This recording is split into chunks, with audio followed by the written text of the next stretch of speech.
Hello, everyone. Welcome to the King of Anime Podcast. We're back. Well, I'm back. Wasn't on the last couple weeks. Kind of was super duper busy, so couldn't make it. But we're back, and I've only damaged my eyes a little bit. I cry. So yeah, co-hosts, introduce yourselves. Hello, everybody. It is your old pal, Everything Animated, and I made a big purchase this weekend. I am now the official owner. It's nothing like super big or whatever, but I guess it's like big for me because I haven't had one recently. I got an Xbox Series X. Oh, congrats. Mm-hmm. I am now part of the next gen console wars. Welcome to this Trust me, it'll this make you want to decade. leave. Nah, it's fine. There is no war. I always end up getting all the systems anyway. That's why I did the previous one. I got a PlayStation 4, Xbox One, and a Switch. So Yeah, I got a Switch, a PS5, and a Series S. So look at you. You won. You won the war already. yeah, already won. All these idiots out here playing about whatever console it is. They're dumb. PlayStation for the win. Xbox, Sony fanboys. Yeah, I know. It's. Phil Spencer. Can't we agree can that beat there's up. all good games? Yeah. Especially this year. But yeah, with that being said, if you haven't watched KOA before, I know we have some new viewers. Basically, every season we talk about a handful of new anime that's airing every week and one old one from the past. And every 3 weeks we have a segment where we decide if we want to vote it off the island or not. The island of KOA, when we either vote to kill or pass. So, yeah, like that. We choose to drop it in just a barrel of flames. And if it survives, then it survives. But I'd be surprised if it did. So, yeah, with that out of the way, how has your guys' weekend been though? This weekend, I actually had fun this weekend. First and foremost, the Bucks won a game. You know, that's always good. Won my fantasy game. I'm pretty sure unless this tight end gets like 50 points for the opposing team. And then Saturday I streamed and I had my contacts in the whole time. Long as I had my contacts in, which was 12 hours because that was a long ass stream. But this weekend has been pretty good. Pretty good weekend. But all the ladies are like, we can see your eyes, but can we see confirm your address? there was no ladies in the chat. There was none. not even one? You're telling me there wasn't a single one that went. If they did do that, they were silent.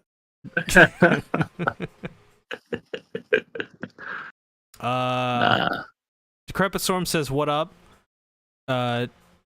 Trevin says, Toji my goat. You need a new goat. This is yeah, this is true. He's kind of fucking dead. Mm-hmm. And a deadbeat. He's a deadbeat. Yeah, Well, he died twice. There's a title.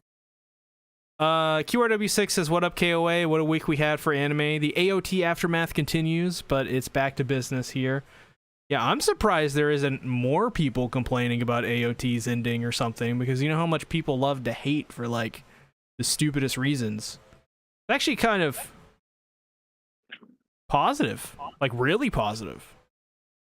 I mean, it pretty much sifts up all, like, you'll find channels that just hate on stuff 24/7, and they got their niche audience, they got their views, etc. and so forth. But when you have the ones that like something, it's usually always surprisingly overwhelmingly like more people go to that than the negative.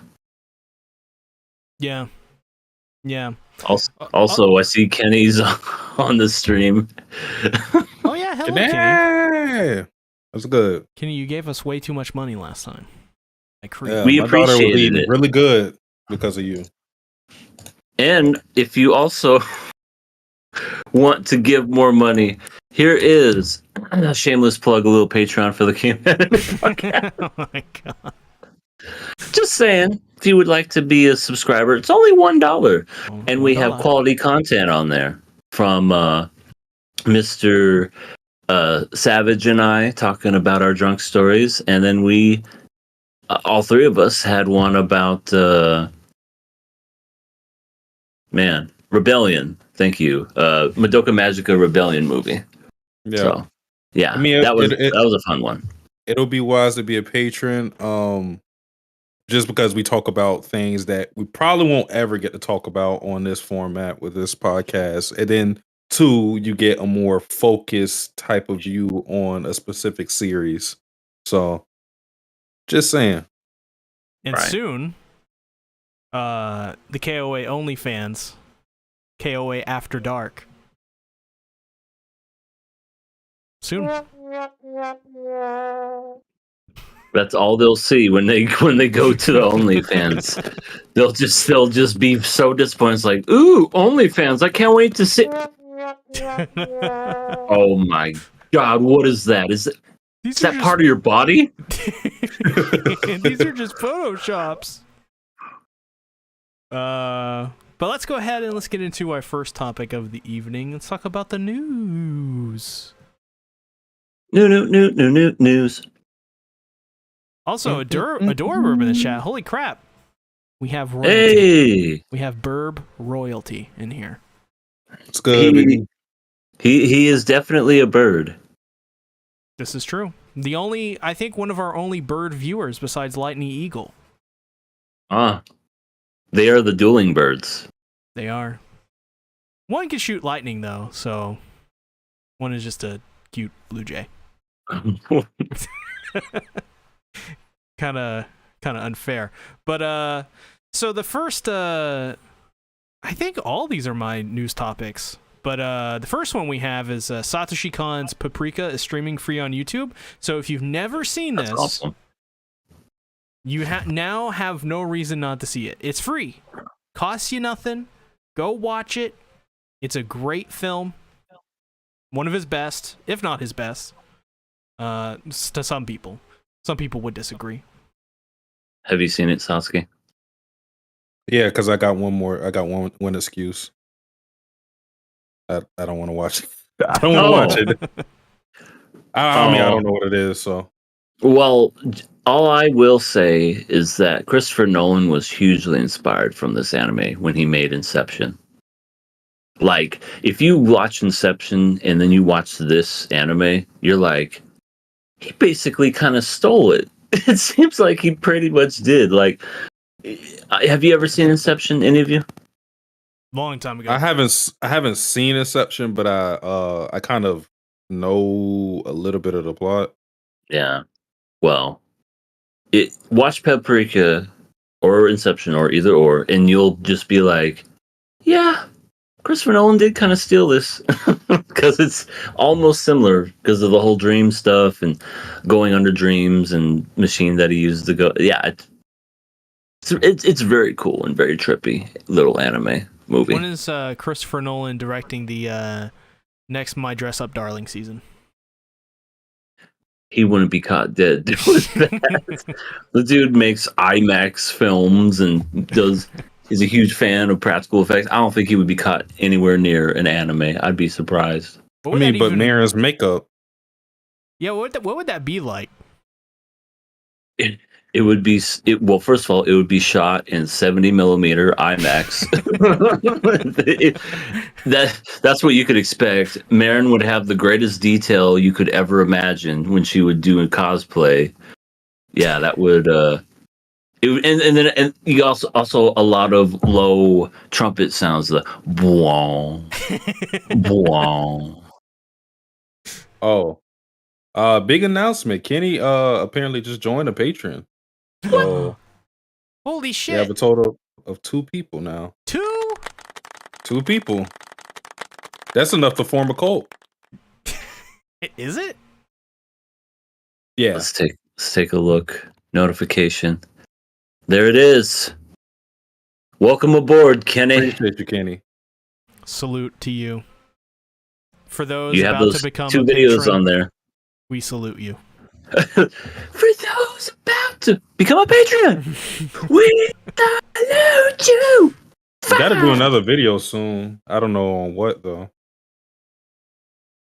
I mean, we got tons of options, so Mm-hmm. that probably will be the easiest thing. Next topic that I have is Crunchyroll ends digital manga app on mobile. This is kind of lame. I cry. Like this to me really feels like probably two of two things really. Probably they were putting a lot of money into it and it wasn't seeing as much return as they wanted. And then 2 is probably, I imagine with their back end, this was probably hell for them for some reason because Crunchyroll's back end is horrible. So, but it's unfortunate because it's less features for the paying customer. It really is. I saw. I read. Inside Mary on that, and I also read Inuyashiki on that. So those are the 2 big ones that I read, and I think I read. Was it on there? Flowers of Evil. I could be misremembering that or whatever, but yeah, I saw a whole bunch of those on there, and for it to be gone now is a shame because it was a nice little feature. I enjoyed it. It was kind of like my dipping my toe into manga. I never would have read manga if it wasn't for the Crunchyroll thing. That's a little history right there. There you go. Also, like every pirate site, I forgot about this, but every pirate site had way more features and was better than Crunchyroll's solution. Which is ridiculous. Especially that one you gave me, Satsuki, which is mwah. I didn't do anything. Oh, I'm sorry. What? Yeah. That one. No. That other Sasuke person is. Yeah. It was Kyurin. Yeah, Sasuke Kyurin. She showed her boots, and I was like, okay. Just her boots? Just her boots. Just her boots. That's it. Wow. As the song was playing. Yeah. And that legal site. That's it. 100% legal and fully paid for. Well, next up, Netflix released a trailer for the Yu Yu Hakusho live action. Did you guys watch this? Seen it. I seen it as in like I saw the headline. Didn't watch the trailer. I usually never watch trailers unless it's something I'm totally not interested in. Yeah, I didn't watch the trailer either. Doesn't look good. To be honest. Oh, it doesn't look good. Doesn't look good. So you're saying they had something and they blew it? I literally, Damn. I don't know. I don't know why they're doing it. Yu Yu Hakusho isn't one of those shows. Like I get the whole thing with One Piece and maybe they're giving people more confidence with doing stuff like that, but Yu Yu Hakusho is not one of those shows I think that needs a live action. I don't know why they don't go for more realistic shows like Monster or something like that. That could work. Monster would be great. Monster would be a great live action. I mean, Guillermo del Toro was talking about doing it at one point, and then he dropped out of it, which would have been fucking sweet. But you know what that means? It's the corpse at the top don't know what they want from it. They want to ruin it. Yeah, they don't know. They don't know. only if the mangaka is involved is it ever good. It seems like, because he has to rein everybody in. Well, next up we have Scott Pilgrim's final trailer that came out. Did you guys watch this one? Did not. I heard about it. Same thing. I watched the other trailers. I didn't watch this one because I kind of didn't want to be. I want to watch this series, but I guess I just don't want to see anymore because I don't want to be spoiled. I want to enjoy it for what it is. But I loved the movie when it came out. God, 12 years ago. Yeah, And long time ago. And now I'm looking forward to this to see what happens. I think it's gonna be really good. Same actors, same creator, and everything. So Yeah, it's gonna be fun. It's basically like a complete reunion of everyone, but it's just animated, which is really cool. I think it's gonna be great. Next up, December 25th is the launch date for Zom 100's final episodes. So what Merry day Christmas. is Christmas this year? Yeah, I think it's on a Monday. Let me double check. it is. Yep, it's on a Monday. Well, I don't think we'll be doing KOA that day. Oh yes, we will. We will? Or else. No, I'm kidding. I guess it'll depend on what we're doing that day. Because, oh my gosh, if Christmas is on that day, then that means New Year's Day is the next Monday. So literally, we'll be kicking off the new year. Yeah. On Monday. Uh-huh. Oh god. Yeah, we'll be the greatest New Year show ever. No one could touch us. Nobody else is going to be doing it. Nope, not a single one. This is true. That's why you should subscribe. Yeah. But next up, we have for all the burbs out there and all the mech fans, Mobile Suit Gundam Iron-Blooded Orphans is getting a spin-off series. It's called Urar Hunt or something like that. Uror Hunt. I wanted to put this on here because this was surprising. Iron-Blooded Orphans is a very popular Gundam series, but I thought they would be done with it, especially after V Gundam and Witch of Mercury, which were both huge successes, including Witch of Mercury. Got a ton of people into the series. So it's really surprising that this gets a spin-off. But I think it also does make sense because Iron-Blooded Orphans was the most, like, before Witch of Mercury came out, this was the one to really get a lot of new people into the series. So it makes sense for that, but I definitely want to see more Witch of Mercury stuff because that series is really good. Even if you are or aren't a Gundam fandom, especially if you aren't, it's really friendly.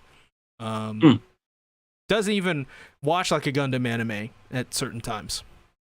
I don't know who did it, but they're genius. So I don't know. Have any of you guys seen Iron-Blooded Orphans? No. I know somebody who really loves it, but I haven't watched it myself. I've never went into any Gundam series. Yeah, I tried watching it a long time ago on Toonami, but I don't know. I feel like it was too, because I was, probably 11 or 12, and they're talking about politics and stuff. I'm like, where the fuck is the fighting? I want Goku to beat someone's ass. Which is funny because Witch of Mercury is like lots of fighting, lots of mechs fighting, and it's a Yuri. So very different. That's the best of both worlds. The action for me and the Yuri for Satsuki. Also, it's hilarious too. Too woke. Too woke. No, thank you. It's too woke. No, thank you. But Satsuki. Nope. The Yuri bait. Nope. You don't, well, it's not bait from what I know. Okay, excuse me. It's not bait. In that series. I think they actually scissor. They do more than scissor. Or something of the sort. Oh, they do more than scissor. They elope. Okay, I'm just gonna keep that to myself. So moving on, Crunchyroll is going to be streaming Makoto Shinkai's new film Suzume on November 16th. So if you're a Makoto Shinkai fan, this is your time. I saw that. Which, I mean, if you're a Crunchyroll subscriber at this point and you're watching the podcast, which is probably rare, considering all the things they've done. There's no one at all that we know that uses Crunchyroll except for maybe my cat. Cat is Crunchyroll? Yeah. Meryl, Mr. Kitty. He doesn't realize that watching Crunchyroll, it actually doesn't support the industry. Next up, Jeff Keighley's The Game Awards announced their nominees. I think it was today. I saw that too. Yeah, I saw that today too. A lot of Baldur's Gate 3. Yeah. Very, very good list. It was so good that there are games they left out that I'm like, I really thought the list could have been like 12, 15 games for Game of the Year. Also, some of their categories were ridiculous. It's like Streamer of the Year. I don't even know who the fuck any of these people are. Like streamers, esports, and they literally esports died like a couple weeks ago. Like everyone pulled out of it. So, like, Wait a minute. Awkward. Yeah. They had like best like game directing or something like that, like something about game production, and it was like what they described the award to be wasn't what the award should have been. Like they don't even know what the meaning is. But yeah, I was super sad not to see Hi-Fi Rush more on the Game of the Year nominee. Oh yeah, it got a few. I saw it get a few. Well, I thought it could have been Game of the Year. I thought it was, along with Starfield, the best Xbox games. Starfield didn't even get nominated, I don't think. Yeah, I don't think it appeared once. That's kind of a shame. Yeah. But it's let's give it to Alan Wake 2, everybody. I don't know anybody who's played that game. I'm actually so that's interesting. I'm gonna buy the first one soon. I'm gonna play through it. Yeah, it's crazy because I heard the first one really wasn't that good. So then they made this one like better. It almost kind of reminds me of what they did with Killzone 2, how the first one was shit, and then they just made Killzone 2 really good. I heard Alan Wake 2 is like the Baldur's Gate of like horror games, where it's like it does like a lot of really interesting and unique stuff that nobody else has done before. Mm-hmm. That's really good. So that's why I'm checking it out. I have a copy of Alan Wake on the 360 laying around here somewhere, but I don't want to play that. Play the original 360 version, with all the scratches. I have three 360s, so I could do it, but so that you know what that means. What is that? 360, 720. Oh shit! Come on, someone do math. Is that 1080? 1080. That's an Xbox 1080. Yeah, there we go. Finally, in full HD. Yes. Shinichiro Watanabe is teaming up with the John Wick creators for the new Adult Swim project called Lazarus. I saw that. This is going to be awesome. Apparently, it's going to be animated by Mappa too. We have a term for people. Okay, like we have weeaboos for people, not from Japan that are obsessed with that culture. Mm-hmm. Don't we have that term for vice versa? People in Japan who are obsessed with like a Western culture, Americanites. Because that is what Shinichiro Watanabe is. He loves the culture over here. I didn't know that. But Whoever it is, like just with the influences of a lot of his stuff, like Cowboy Bebop is a lot of. Oh yeah, I think he's a huge fan of American culture. Like, there's a lot. He has to be.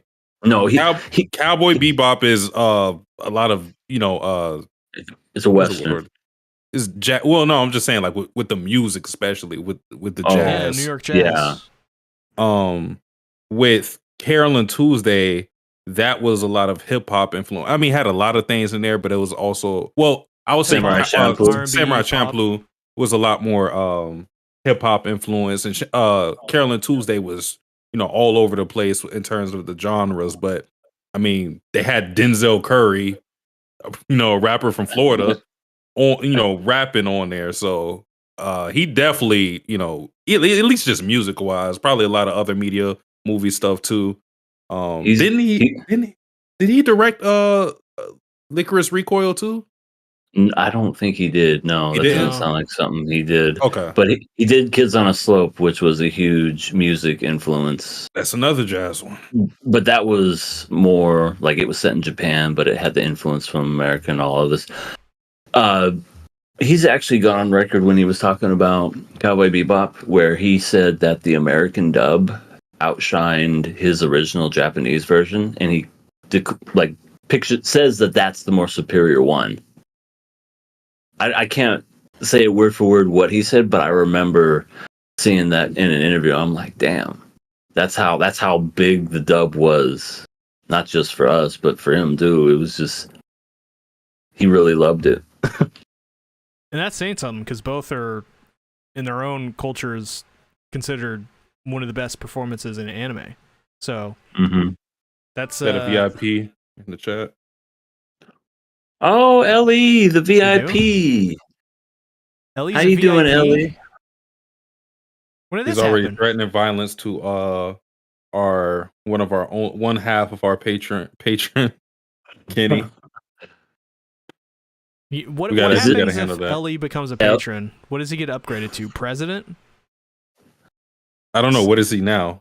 All right. First, MVP. I have to become an adult. Ellie, have you been picking on Kenny?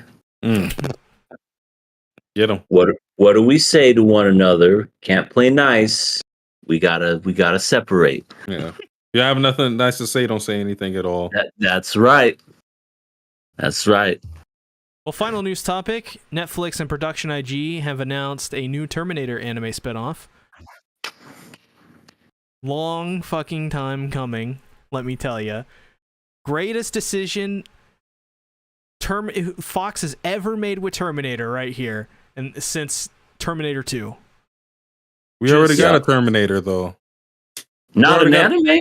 We already got a Terminator anime. What name it? Oh, Vivi. Oh, no, I knew it was going to be a Vivi joke. Because I was thinking, wait, what robot anime? And then as soon as I was saying, I went, oh, wait. You got me. But this announcement right here, and I'll say this right now to you lovely people out there in YouTube land, has inspired me to make a video. Oh, nice. Yes. Yeah, yes, I saw that, and I feel like it is time for EA to make a comeback. Damn. I'm going to be working on it this weekend. Are you going to get me too? Am I going to be a special guest on it?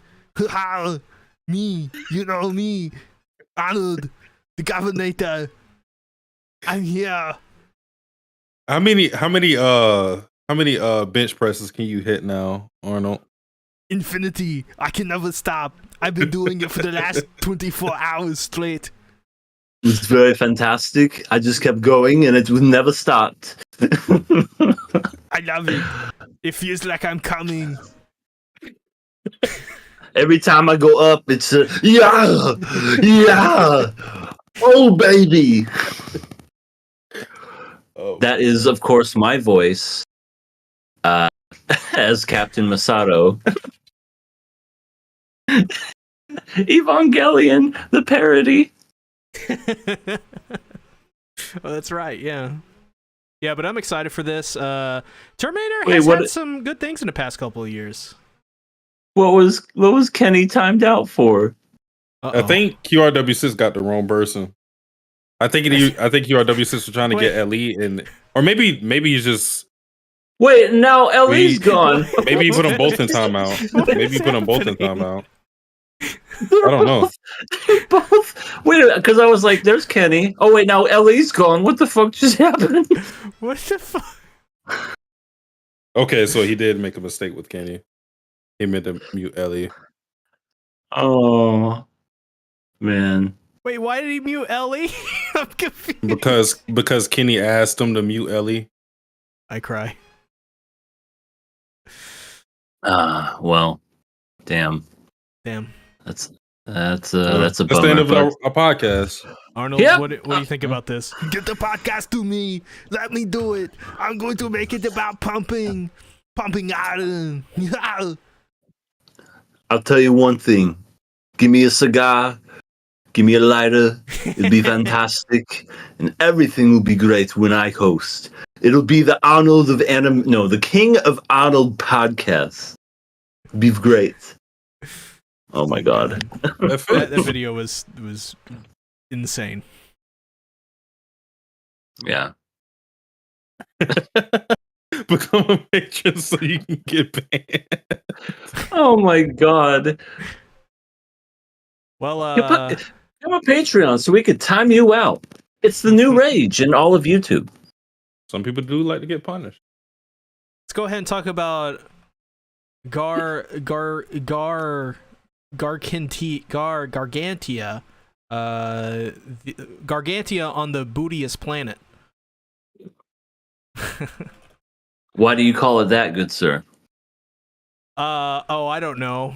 Only because of that festival where we have a whole scene where a part of the entire female cast is belly dancing and doing the most over the top booty shaking I've seen. It was hilarious. I mean it's belly dancing. You know, they show their bellies and they do the movements. Whoever directed this anime just was super horny. I have a new stance on fan service. Whenever the fan service whenever it's not even enticing in the slightest for me, it doesn't disturb me at all. Because I'm just watching this thinking to myself, I don't feel nothing for this. Mhm. Like, I don't feel any type of way. Not to say that, some fan service I was put off of, it's because I was like super horny. It's just that I see this and I get it. It kind of goes with what's going on the show because I mean, like she was practicing the dance and it's a festival, so it makes sense that they're dancing. But obviously, with some of the shots that we got, that was kind of unnecessary. Bro. With The first scene of this episode has like Amy like bending over like in this most provocative like slow they could get it. yeah, and the whole time I'm sitting there like, I don't know who they did this for exactly, but this isn't really for me, so I don't. The horny team. I don't really care. I didn't really care, honestly. Like normally this type of stuff would probably bother me, but I don't think I care too much. It was just dumb. I laughed at it. I thought it was hilarious. At first I was kind of like rolling my eyes, but then I was like, this is stupid. It's like going on way too long. Yeah, I don't know. It definitely went on way too long. I'll admit that. I was like, I understand the whole purpose behind it because it was essentially just, Leto was having a conversation with Pinion and Bellows, but intertwined between all that, we get stomach and belly and whatever. But eventually, we see, Leto kind of like look over at Amy and he's just like, I don't know what's happening to me, but something's going on. Something is rising in my trousers. What is this Right. feeling? And I think that Is it a Helios? Ah! he just shoots his own dick. Come out of hiding. I know you're there. But I think that was the point, was to kind of like it was like a mixture of a whole lot of things. Yes, it was gratuitous fan service. I mean, it's not the worst I've ever seen. I've definitely seen way worse, but it went on for way too long, and it was one of those, okay, we get it. They're shaking their ass. Can we move on with the scene? But I feel like it was there to kind of show Leto in that kind of vulnerable state, just like, I've never experienced this feeling before. And then later on, within the episode, he even asks her to dance again. She's just like, he's basically, could you do that dance thing you did earlier that made my pants rise? Yeah, how did they not smash after that second dance? He he really likes Amy's ass. He does. And That was the the first thing he show- touched when he landed. Yeah, the show likes Amy's ass. I don't get it. But that's just me. What I don't get is how come those three girls are the only girls that can do anything on this ship of like tens of thousands of people? It's like I would have expected like maybe other people to do that kind of stuff, but no, Amy's a male person, she glides and she's a belly dancer and a fisherman and all. She's a jack of all trades. Yeah. What can she do? She was also able to play the flute better than even Leto was. So she's a musician. Yeah. Right. She might as well just be a one-man Beatle at this point. Oh, Ellie's back. Ellie, you've returned. The MVP. Hey, back And from the dead. Well, Kenny, I think is dead now. Yeah. Kenny didn't survive. Thank you for subscribing to our Patreon, Kenny. Subscribe just to get killed. 100. They say 100% of people that subscribe to our Patreon eventually dies. Really? I don't think that's a good thing. Oh well. Subscribe. At least you get to watch us. Yeah. Watch us belly dance. We're not gonna have a belly dance podcast. Watch it go to zero real quick. All those likes will disappear. No, Ellie would watch it to take clips of. Oh, well. That's true. Yeah.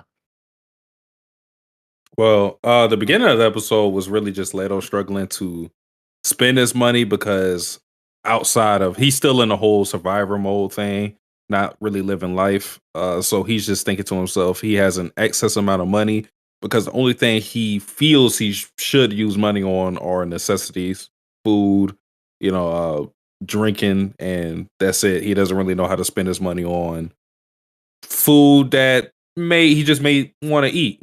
Maybe you're bored, you want to eat something good, or I don't know, get you a prostitute or something. Anything. I don't know what they have on the ship. More eating. Amy. I mean, you can have your choices though. Yeah, he'll have his appetizer before his dessert. You know what I'm saying? Oh my god. We also got to see the Aurora Borealis in this anime. The galaxy. Yes. That's what they call it. It's so pretty. I feel like they had it a couple episodes before too. Yeah, I think that was episode 2. Mm-hmm. 3.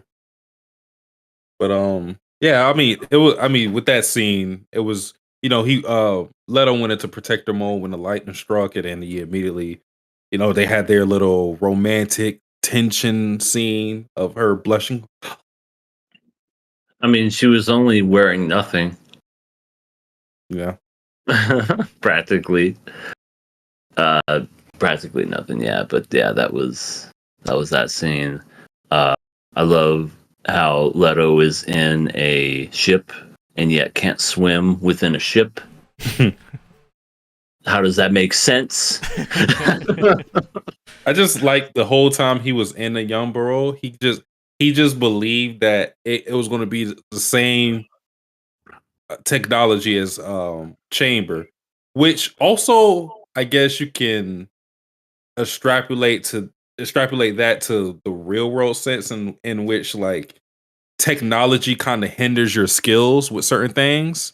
You know what I mean? Because you have everything at your fingertips and it's easier to do with the technology.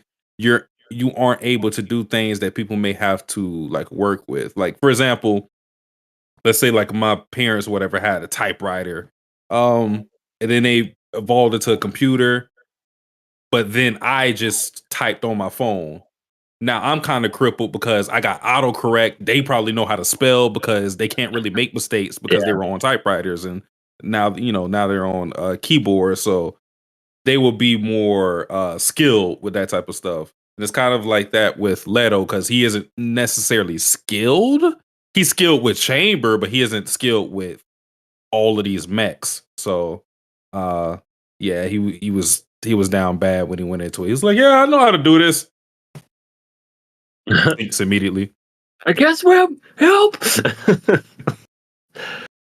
Yeah, and then Chamber comes around and says, I will do the job. It's so fucking easy. And just turns all the fish into literal mincemeat. Just all chunks. Fish chunks. Everybody loves to eat fish chunks. Yeah, who doesn't? I bet all the... Yeah, that was just funny. He's like, I just did the job. What's wrong with it? I also forgot how Leto, he kind of like, he's still learning to speak English, and at one point in this episode they ask him like how's the food or whatever, and he goes, yes, it is good. Yeah, and Amy was like, you sure don't show it on your face, you gotta show that you like the food. And I think he tried to, but he was just like, it's good. Hina. Aru. Yeah, but I think Leto doesn't like octopus. What gave you that impression? Bellows does. She loves it, but let me ask, who the fuck would eat that? The way that it looked, it had spikes in it, and it was bright red. It's like, not the best presentation. I wouldn't eat that shit. Any of you ever had octopus? No. It's chewy as hell. I've had it on sushi. It's very, very chewy. Imagine eating rubber. No, with no flavor. Well, and then in order to get that flavor, you have to dip it in some like soy sauce or eel sauce or whatever. Then it tastes a little better. But even then, it's like really, really chewy and rubbery. I don't care for octopus. Well, at this point, why are you even eating them? Damn. Well, I had them. I didn't. No, I want to go back and eat them. I'm saying in general. I know the octopus is like, damn. What the fuck did you kill me for then? Oh, I gotcha. Well, I mean, I don't think it liked it. Yeah, I don't think it would like that too much. Remember what happened to the deep? Oh my god! Please, let's not talk about that show. The deep?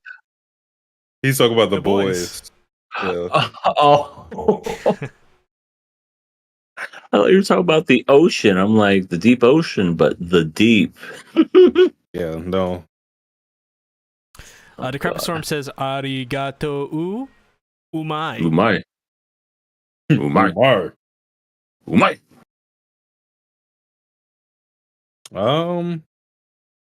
Squid's pretty good, especially calamari. I love me some calamari. But yeah, octopus is not for me. This whole episode was basically the same of the last two episodes. Just getting Leto acclimated with the society on Gargantia and getting him to live life rather than just to survive. But we see at the tail end of the episode, we see one of the Hideous. Hideous, yeah. I thought it was like a clan word, hideous. Which, if that is there, because I'm assuming that doesn't belong there, I would assume, like I've been saying since, I don't know, beginning of this, he'll probably find that one captain guy or lieutenant guy that was riding with him, or he'll find some ally, because I feel that for this show to for this whole thing of him learning how to survive on this place, and for all of that to go full circle, he has to have a way out and then still choose this place. I feel like if he doesn't have that way out at any point, then it's not going to have that much meaning if he chooses to just live on this place and learn. I mean, he can still, learn how to be a human in general, because all he knows how to do is be a soldier right now. But it'll be it'll be an interesting next episode to see what happens with that whole thing. Like, what are the implications of this being on Earth? Mhm. Yeah, it's gonna be interesting for sure. So stay tuned to see what happens next week. Yeah, so I guess now we can move on to our first show of the evening, new seasonal show, Rurouni Kenshin, episode 19. Yep, that sounds about right. There's a lot of episodes we didn't kill because you weren't here last week. See, this series catching up to it was one of the best watches this week for me. I loved all the previous episodes, and this one was great too. This one focused on Katsu and Sanosuke, and the thing that I really loved about it was just kind of how like all tangled up Katsu was. But what did you guys think about this episode? to be quite honest, I just thought it was okay. It was. I thought there was going to be much more to deal with the whole, I guess, embassy or whatever it was, some kind of mansion being destroyed or whatnot. But Kenshin was just kind of already there already. And, Kenshin's Kenshin. He's literally cutting off the wicks of bombs. He's just that good.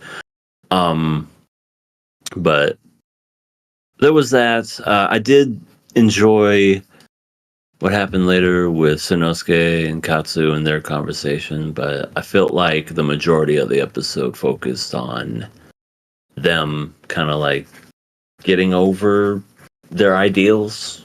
Well, mostly Katsu and then Sanosuke, but other than that, I just felt like it was almost kind of resolved too quickly.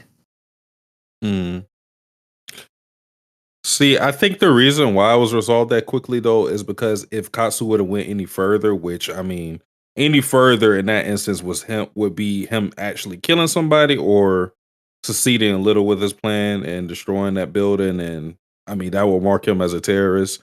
It had to be nipped in the bud the way it did, and like I understand what you mean, by that, because I also was feeling like that in the beginning, but um the reason why I'm happy, I guess, with the whole ending of it is because it's not as if Katsu's ideology changed per se.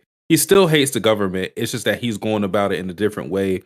We saw with him wanting to basically spread the truth via the news to people, which is a different way to fight. Because he realized that what Sanosuke was saying basically Sagara's dream of having the four classes be equal has made progression, and what he was going to do was going to stunt that growth, and that would basically trample upon his mentors dreams, and he realized that was wrong. But again, he still hates the government for what they did to Sagara.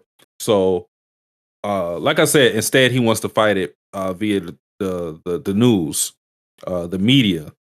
I thought that was a clever way to go about his character, especially since he likes to do paintings too. So maybe he could do like political cartoons.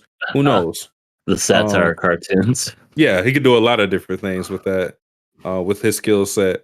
But yeah, I just felt like the speed of things went the way it did because if it didn't go if they didn't fix him quickly, it was going to go to the point where he couldn't come back. And I don't think they wanted to get him to that place. Yeah, he did kind of like it almost felt instantaneous. Like once his plan failed, he was like, "Well, seppuku, here we go." I mean, he was about it. That wasn't going to be a good plan because, like Sanosuke, I just like what Sanosuke said. Sanosuke was like, "Nobody's going to care." It's harsh, but true. This is I'm not kidding. I don't know what it is with this week in particular, but we had like 3 different like Kill yourself suicide type moments. of things. Yes. Yeah. 3 times. This the podcast. 3 times, literally 3 different shows. 3 different shows did this. What was? I'm trying to think. What? Frieren, Jujutsu Kaisen, and this one. Yeah. You're right. I was Holy just crap. like, what is going on with this week? Is this week trying to spell something out for us? Welcome to Seppuku Week. The shows are just trying to tell us to Saturdays. kill ourselves. Yeah. Or they're trying to tell us to kill some show. You know? Just do it. They're like, you haven't killed anything since this podcast began in the fall. Kill something. I mean, fall usually is our worst season, so it is kind of surprising that nothing's died. I'm surprised. Really, I am. Yeah. But I mean, yeah, he was really about the cause. It's but yeah, Sanosuke gave him sound advice. You know, they fought like men and punched each other to a bloody pulp, and you know that was cool. Always love to see stuff like that. Yeah. I could tell that Sanosuke let Ketsu like punch him though. He was just laying there taking it, and then he just gives him one good boom to knock him on his ass. I can't lie. I would have probably, you know, they're boys. They have a long history with each other. The minute you spit on me, oh,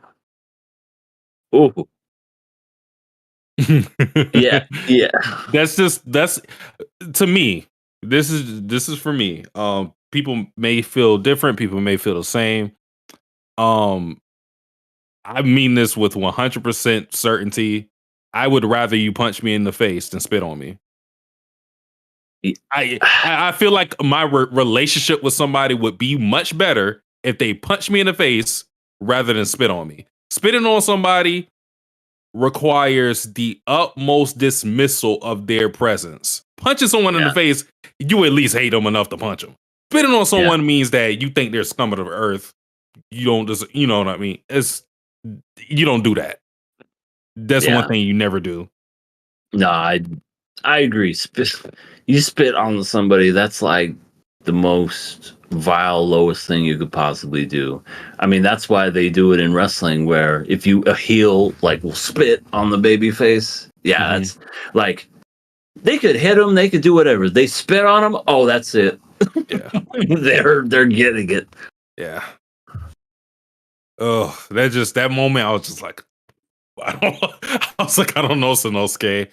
That's your friend, though. You known him for years, so I get it, but at the same time, I don't know. I mean, I've fought my friends on 2 different occasions, actually. Really? Like a fist fight, yeah. Mm. We were cool after it. I feel never like been spit on. I feel Never like been spit on. most guys are weird. We can go from whooping each other's ass to the next minute we go, are you okay? You good? Yeah. You want to get something to eat? Let's go. Yeah, I mean, because it can happen out of pure anger, and this you have to kind of be level headed with people, because it's some people who are fighting to just knock your head off or something like that. Right. Most decent people aren't going to really fight you to like hurt you. They're going to fight you to defend themselves, or either to just defend their pride. A lot of the times, that's all it really is. And once that's done, most guys, I'll say, come to their senses and kind of just like, it's over. You did what you did. This is why you shouldn't really record fights, because like I said, people try to defend their pride, and when you record it and then people are spreading it, that resurface, and it makes things a lot harder. So World Star. Yeah. World Star definitely flamed the fans of a lot more burning passions of hatred than probably wouldn't have existed otherwise. So doing World Star and then dancing while a fight is going on. You know, just giving yourself a selfie. Well, just show the fight. Yeah. If you're gonna show the fight, show the fight. No one wants to see you. Sasuke, how's the son adopting going? Oh, with Yahiko? I mean, Yahiko's a very rebellious kid. Trying to put in some papers and trying to do this and this and that. they want me to. They heard my comments about my daughter being a little malnourished and eating Slim Jims for dinner and breakfast and dessert and lunch. Like, I just got to get them off my back, and then Yaiko will be part of the family. I don't know if you heard about that, C, but Sasuke said he has 3 daughters. He's willing to take in a son now. Yeah, and it's Yahiko. Yeah, I forgot I had a son in Momiji, but he grew up too fast, so I don't know. I would definitely adopt Yahiko. Good kid. Well, I like the message at the end of this episode where they remember one of Sagura's quotes, which was, "You should fight in your own way." And I thought that was really nice, a really good message, where I think it tells people that you don't have to, use violence or, do what most people do in situations like this, like get really angry and get really mad and go break shit. Like you can do it in other ways.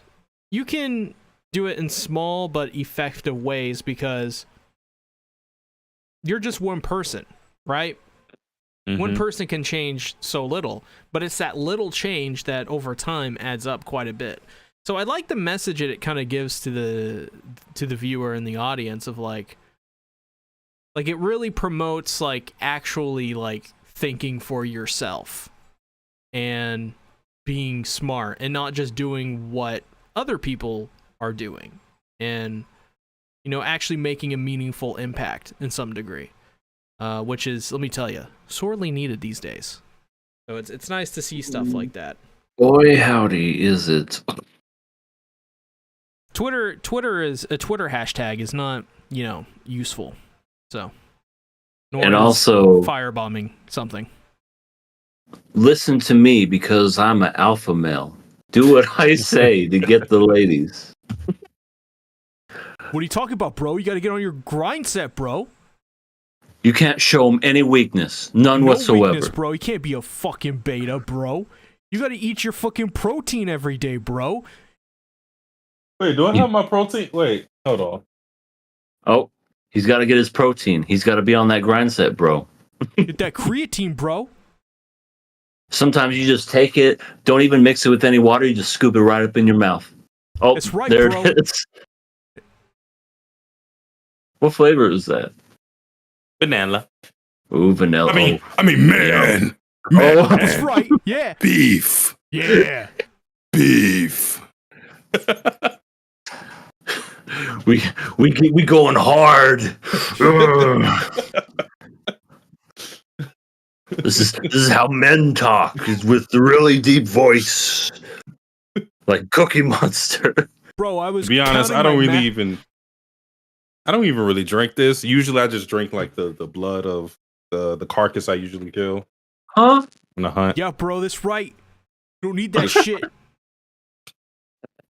Drink the blood of your fallen enemies. Yeah. That's the only way to get ripped, is by ripping someone's head off. That's right, bro. And subscribe to my 5-video course that'll teach you how to be an alpha male, just like me. Bro.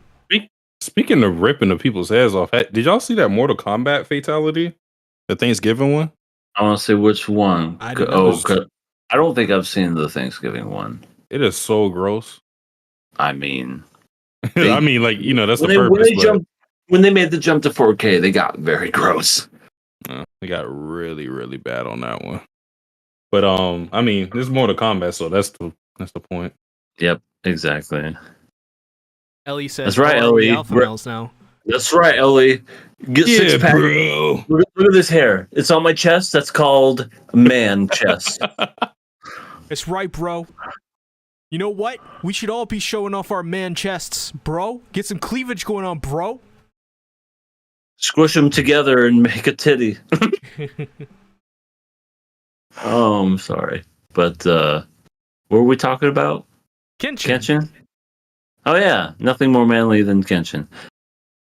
Well, yeah, besides the whole Katsu stuff, Kenshin in this episode too was, I guess, the leash to Sanosuke going too far, because even though Sanosuke led Kenshin to that, he still didn't know if Kenshin was going to do it.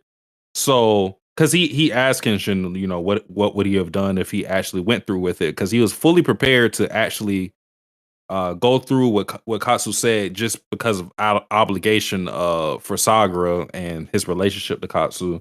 And Kenshin straight up tells him that if you would have went too far, it would have been over for you.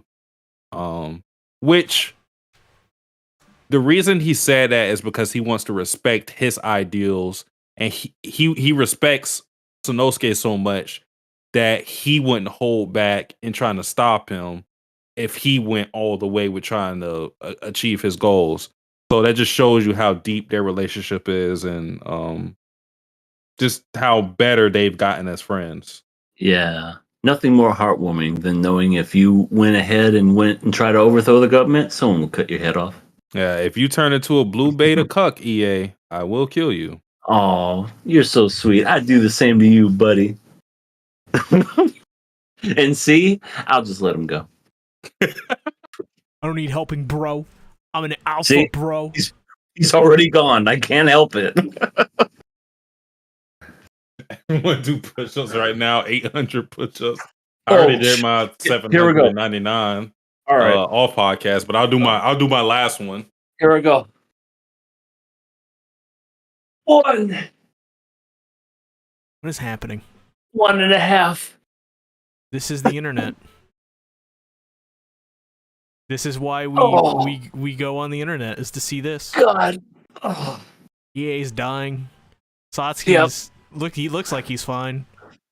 Yep, Satsuki's in better shape than I am. I'm just a shape. I'm not in shape. Wise words. But hey, I owe you those 797 push-ups, Ellie.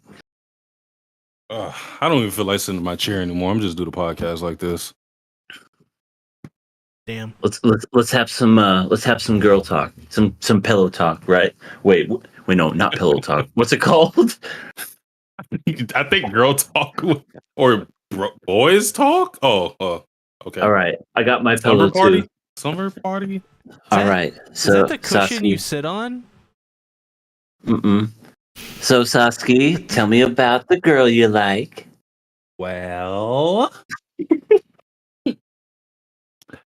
okay, so I met her at Starbucks. Oh, Said she was pretty. Said I was handsome. We exchanged numbers. I texted her when I got home, and she left me on red. Oh, And that's why I turned into a red pill alpha male. It's right, bro. Get on your grind set. There, I gotta get back on my grind set, bro. No more feelings. All right, gotta get back on my grind set. I don't smile anymore. I don't laugh at anything. I think I pulled something. Oh yeah, I pulled something. Oh no. All right, no more. Gotta get off my grind set. Oh. Well, anything else for Rurouni Kenshin? Oh, at the end of it, we got an introduction to like a new villain group or something. Oh yeah, that's right. The Shishio group. The Mustache Bros. Well, yeah, that guy had a fabulous mustache. But they were like, "Oh wait, nobody died. It couldn't have been the." They're obviously trying to hype them up as these evil guys. This is the funny way they went about it. They were like, "Nobody died. It can't possibly be the Shishio group." They said their names like 3 different times, so we would know the group that's supposed to be coming that we'll see probably next episode. Well, thinking about it now, Kenshin is 24 episodes, so this will probably be the last arc. If we're introducing a new villain group, this is probably it. There's 20, 21, 23, 22, 23, 24. Yeah. What? Or is it 26 episodes? Is it 24 or 26? I don't remember, to be honest. The original's 26. it still might be the last arc, considering how long that other arc was with the Megumi. the Gatling. That guy. Unbelievable. Unbelievable. Kenny says, praise the Rie Takahashi senpai. What does that even mean? I don't know who that is. It's the voice of Kaoru and Megumin. Oh. Oh. Okay. No. Yeah, I mean, I'm sure she's a nice person. She seems nice. She's cute. We have Archer ain't shit saying women are easy to get, and Samurai X still the best. This is very in character for Archer ain't shit. I don't even know. I haven't watched Samurai X, so maybe that's the next one I should watch. Well, that's this show. Samurai X is Rurouni Kenshin. You're watching Samurai X. That's what they were calling it. Oh wait, Rurouni Kenshin is Samurai X? Yeah, that's what they're calling it over here. Yeah, that's what they called it. The original. They called the original Rurouni Kenshin. Samurai X. I guess they didn't think Americans could say Rurouni Kenshin. I think it's probably something like that. Too Japanese. Samurai X also sounds cooler. You know, to like a 5-year-old kid, which it did to me. I was like, Samurai X, so cool. I was about to say Elon's going to be like, did somebody say X? No, he'd say it like this. Did somebody say X? You just find a way to take the soul out of it. Kenshin not killing his beta. Is it beta? Not beta. Bata. Because you gotta have batter when you make a cake. Hey, I thought it was going with like better, like a different way of saying better, like better, more better, or batter. I'm just thinking of like just baking a cake or something. Everybody loves that batter in a cake. Did we sing the cake song for the Madoka Magica? I don't think we did. Big cake, round cake, tumbling. You get to hear us do the cake song in KOA Plus. We should do. Please. I should break out my acoustic guitar, drop down a track, and we can harmonize. Who do you think this cake could be? No,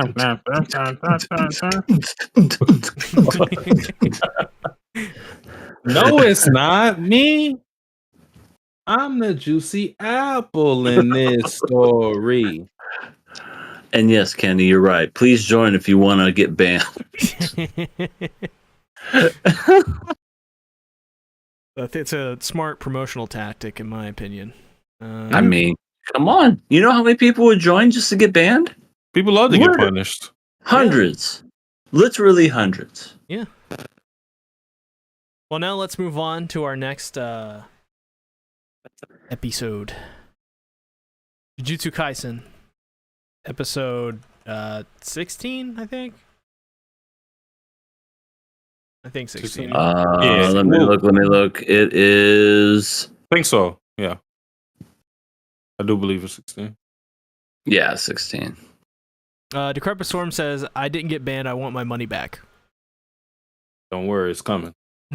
Don't get banned, or do you? It's clobbering time. Punishment time, princess. For all my favorite tale viewers. So we got Deadbeat versus Child Support. Oh my god. Before we get to even Deadbeat, dude, Sukuna is so OP. It's crazy because like Jogo, he's pretty strong just by himself. But when you have Sukuna fighting him, he makes him look like a whittle baby.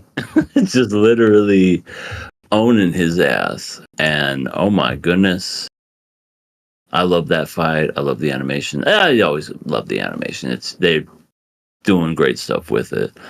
We got to see Panda in this episode. Pan. Yeah, he was here. He was just going. Oh. I mean, he was trying to be useful, but then Kasakabe ruined everything by being a piece of shit.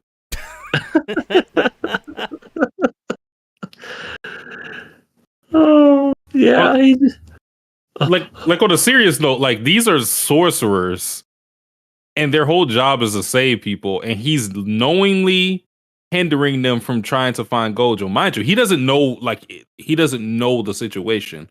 Like he knows he's been sealed, but he doesn't know like if there's a way to unseal him, or if there's anybody guarding him, or if he's in trouble, if he has a timeline on how long he's going to be alive. He doesn't know any of this. He's just like, oh shit, people are strong. I don't want to fight. What are you a sorcerer for? I agree. Isn't the whole point of being a sorcerer? And if the opponent is strong, you still fight, even if you know your ass is going to be handed to you. Yeah, like I'm not asking you to be the most heroic dude ever, but you just don't want to fight anybody. Like what? Oh my god, that's crazy. That's crazy to me. If he was actually saving people, I would have no problem with him not wanting to get to that specific fight. But he's looking for ways to get distracted by things he knows is going to lead to nowhere. He's literally talking to those guys, the remnants of the ghetto, the monkey group. Like he's talking to them, and he's like, how can I stall for a little more? I'm just like, Kasakabe, you're trash. And you're an adult too, so I don't know. It's a shame. I wanted to see Panda do something, but the only thing he did was stand still and almost die. Yeah. Sukuna had no plan. Simon Says basically. Yeah, Simon says if you fucking move, I'm cutting your head off. Ooh. I mean, let's be real. If Panda went 1-on-1 with Sukuna, Panda would probably win. I mean, he would hug the shit out of him. I want to bet money on that. C-Tactics. I mean, Jogo is the power has the power of 9 Sukuna fingers. We don't know how much Panda is. I'm gonna go out on a limb and say not 9. Was that a joke when you said limb? Was that a pun? That wasn't, but they fit, so I'm gonna just say yeah. I'm gonna go out on an appendage. I would probably be like one pinky. And not even like the whole pinky. I'd be like maybe the tip. Just the tip? Just the tip. Just the tip. So yeah, the animation in this entire episode is the thing that I want to just talk about, because Mappa just put out the final episode of AOT, which I was like, that's easily some of the greatest animation in TV anime history, right? And then this episode happens, and the animation is just probably just as good. It's a different style. I saw some people saying like this was way better than AOT. I honestly, I think they're around the same. I think it's a toss-up. However, I do think the art for this episode struggled a little bit. I think some things weren't as good as they could be, especially the composition. I thought it wasn't as solid. But once again, I think the animation definitely carried. Yeah. I knew they wanted to do this fight justice, Sukuna versus Jogo. This is one of people's highlights within this art. Chozo versus Yuji. This fight, probably another moment that's going to come. Won't say what it is, but yeah, this is what they really wanted to focus on. You could always tell when Mappa steps up with this. Not to say that things are subpar, then it just jumps in quality, but it's very noticeable when they actually care about a fight or when they know other people will care about a fight. Yeah, absolutely beautiful. Beautiful, beautiful, beautiful stuff. I cannot complain. Did Toji come to life for like a split second? I mean, he was alive that entire time, basically. But he was like talking this time around, though. He was more conscious. Yeah, he wasn't fully conscious until this episode. Dude.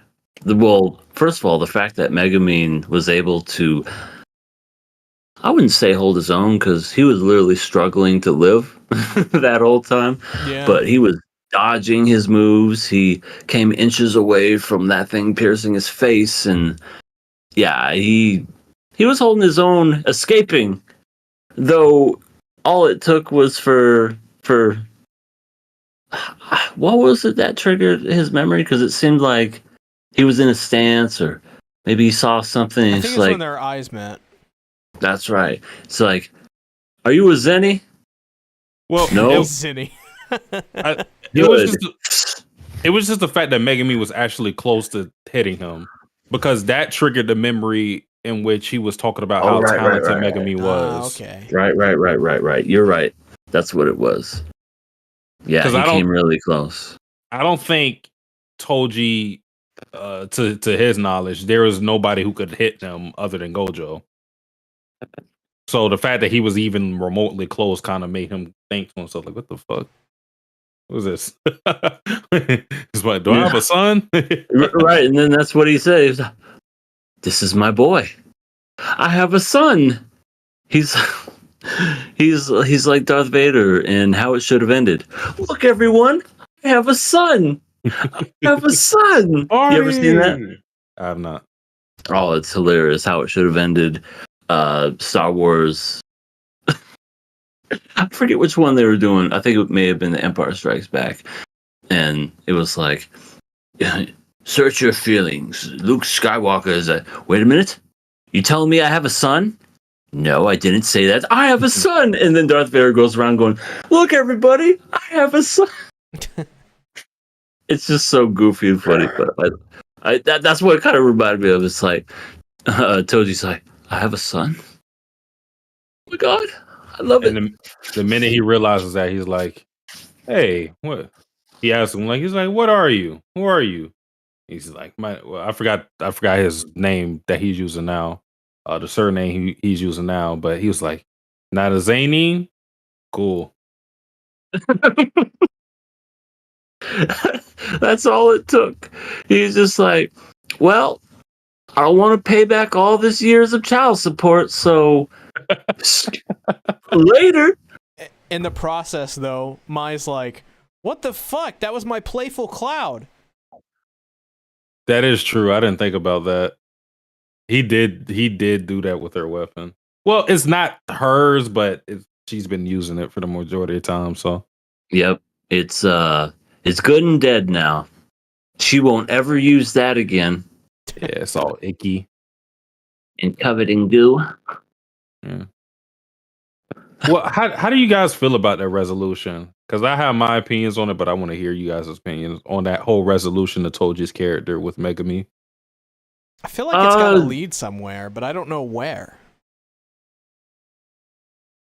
I really don't feel like it's a resolution, to be honest. I feel like it was just kind of maybe a little bit of fan service. And what I mean by that is just like, isn't this cool? We get a moment of Toji and Megumin together, father and son fighting each other, and then it just kind of ends as if it was just... Because does Megumin know that that's his dad?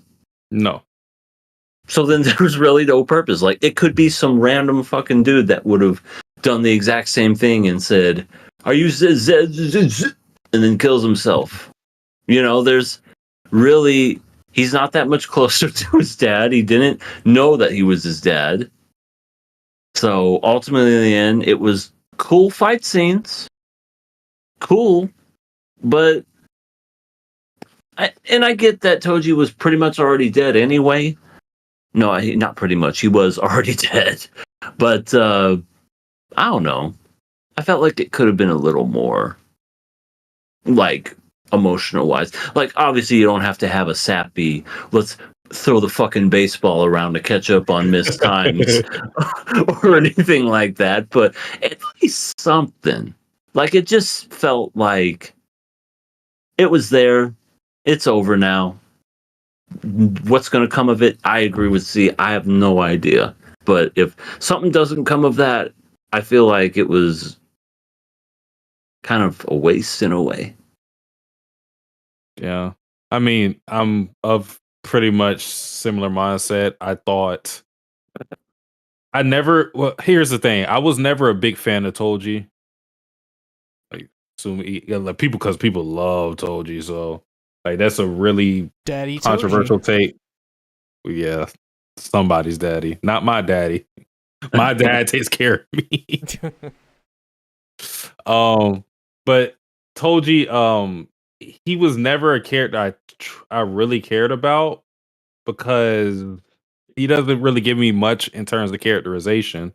To me, he's just a strong character.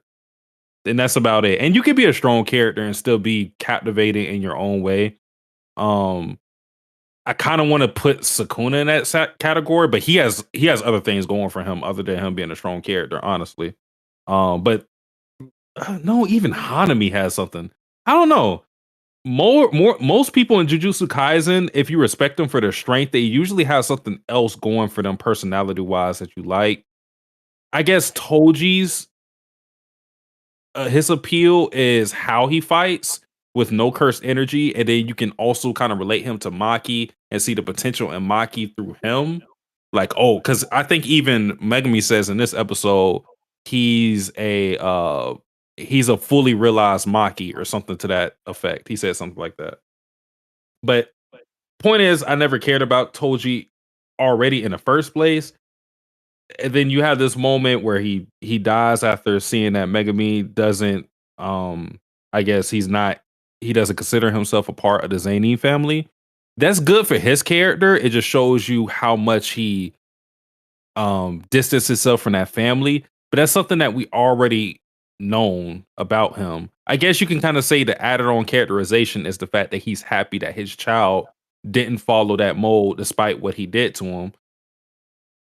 But that's about it. It doesn't do much of anything for Megami because, like you said, he doesn't know it's his father. So for Megami, he's just kind of like, okay, who's that weird dude? He was strong. All right. Like, just imagine that, if you will. You're just fighting somebody who's incredibly strong, asks you for your name, and then says good, and then dies. I'm sorry, what? I would be.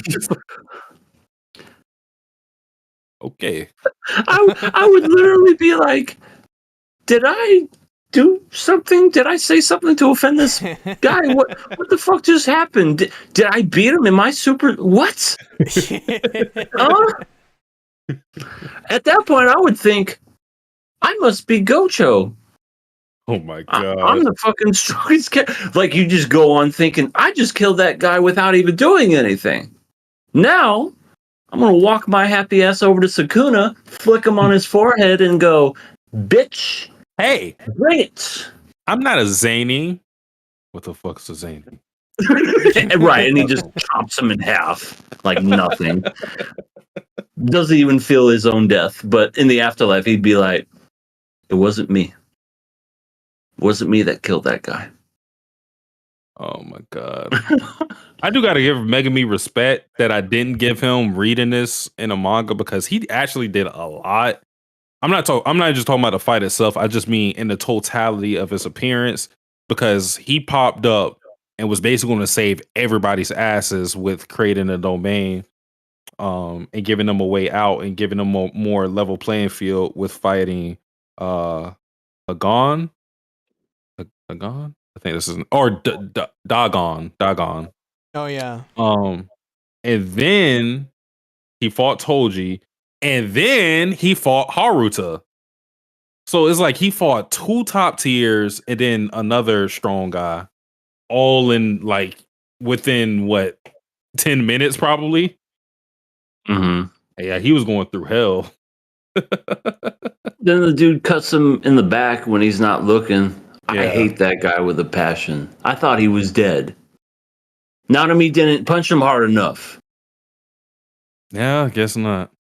Now something's after the annoying dude. Yeah, And because Megumi's unconscious, bloody. Yeah, he's got a big gaping hole in his back, and the guy's like, "Wake up, you asshole!" And I'm pretty sure it's Panda. Mm. I mean, because I remember like Panda can like do a mode where he transforms into like this like a big gorilla like creature. That's right, yeah. So I'm thinking it might be Panda, but I would be surprised if it's not Panda. Like if it's another Chris Spirit, why is it going after him? But I forget he's not a sorcerer, he's just like a regular creepo. Right? Yeah. Yeah, so okay, it could be now that I think about it, it could be some kind of like cursed spirit. Haruto needs to die. Yeah. Yeah. Hopefully the next episode, that creature, I hope it's Panda, but if it's not Panda, the cursed spirit just grabs him and just rips him in fucking half. That would be great. That way you know he's dead. We need it. How did you guys feel about the we already talked a little about the Jogo and Sukuna fight, but how did you guys feel, or I should say, were you guys surprised with that talk that we got with Sukuna and Jogo, with how much admiration it seems Sukuna had for him? Maybe a little surprised, just because I feel like maybe he was being sincere when he said that, yeah, you're the strongest person I've fought in a long time. And I'm sure he genuinely means that, because I feel as if Jogo is pretty strong. Like I said, you saw him throwing fucking meteors, lava melting shit, and all this other. Like he would, in any other anime, be like the main villain. But Sukuna was like, yeah, you gave me some entertainment. It was fun. Here's a little sticker for you on the way to heaven or hell or wherever you just afterlife. But you saw Antler Face and Squid Boy waiting for him. Hanami, And Doggone, and Doggone. Yeah. But they're waiting for him, and now he's gone, and can't say that I'll miss him. Well, that means there's only one more cursed spirit left, possibly two with the fake Ghetto. But Mahito. Yeah, Mahito. Well, what happened to the blood dude? Chozo? Well, he's technically not a cursed spirit. Oh, okay. Yeah. It's cursed womb thing. But yeah, I mean, what happened to him? He had an emotional breakdown and kind of just pieced out. You know, he's like, Yuji's my brother? No! And then just decided to, I don't know, take a shit in the public bathroom or something. Suddenly he had to go use the bathroom a lot. When he gets emotional, he has to use the bathroom. Really ran out of toilet paper. No! Like the Dumb and Dumber skit where he uses the bathroom. Yeah, it's like, hey, Lloyd or Harry, I hope you're not using the toilet because the toilet's broke. No, I'm shaving. You shaving? Yeah, I missed shaving and I thought I would do it here. What an excuse. I'm gonna use that one of these days. If somebody like knocks on the door, it's like, what are you doing in there? Shaving. They'll be like, what? Yeah, I figured it would, be easier to do it over here than the comfort of my own house. That would be hilarious. I do want to read what QRW6 said. Noah Megami didn't convert it to Zany. Told you realize Gojo fulfilled his request, so he offed himself because he's no longer needed in his own twisted way. That is also true because that was his last request to Gojo, and Gojo honored that. So yeah, that was one of the things that we didn't mention, but yeah. Yeah, Sukuna was having a lot of fun. He was smiling and being happy. And I think that's why he gave him such high praise, was because he was having fun. If Toji was just not Toji, fuck. If I always get these goddamn names mixed up. If Jogo was some weakling, then yeah, Sukuna would have been like, why did you even pretend like you were strong? Get the fuck out my face. But yeah, he gave him that little praise, the little treat. How did you feel with him using fire against him? Was that surprising? Oh, Sukuna? Yeah. It was pretty awesome. He literally killed him with the thing that he's good at. That's kind of like insult to injury right there. Like killing Sub-Zero with an ice pick. But yeah, it's that was pretty cool. And it was like this giant arrow looking thing. Yeah, that was pretty sick. Because I honestly didn't know he could do anything else other than just be super strong. But that just makes me think, if he can do fire, what else could he do? Like, that can't be the extent of his power. I would assume he would have more up his sleeve. I mean, his main. I don't think we've seen his domain yet, so I won't say it if we haven't. But his main thing was already shown in this episode, which is cutting. Okay.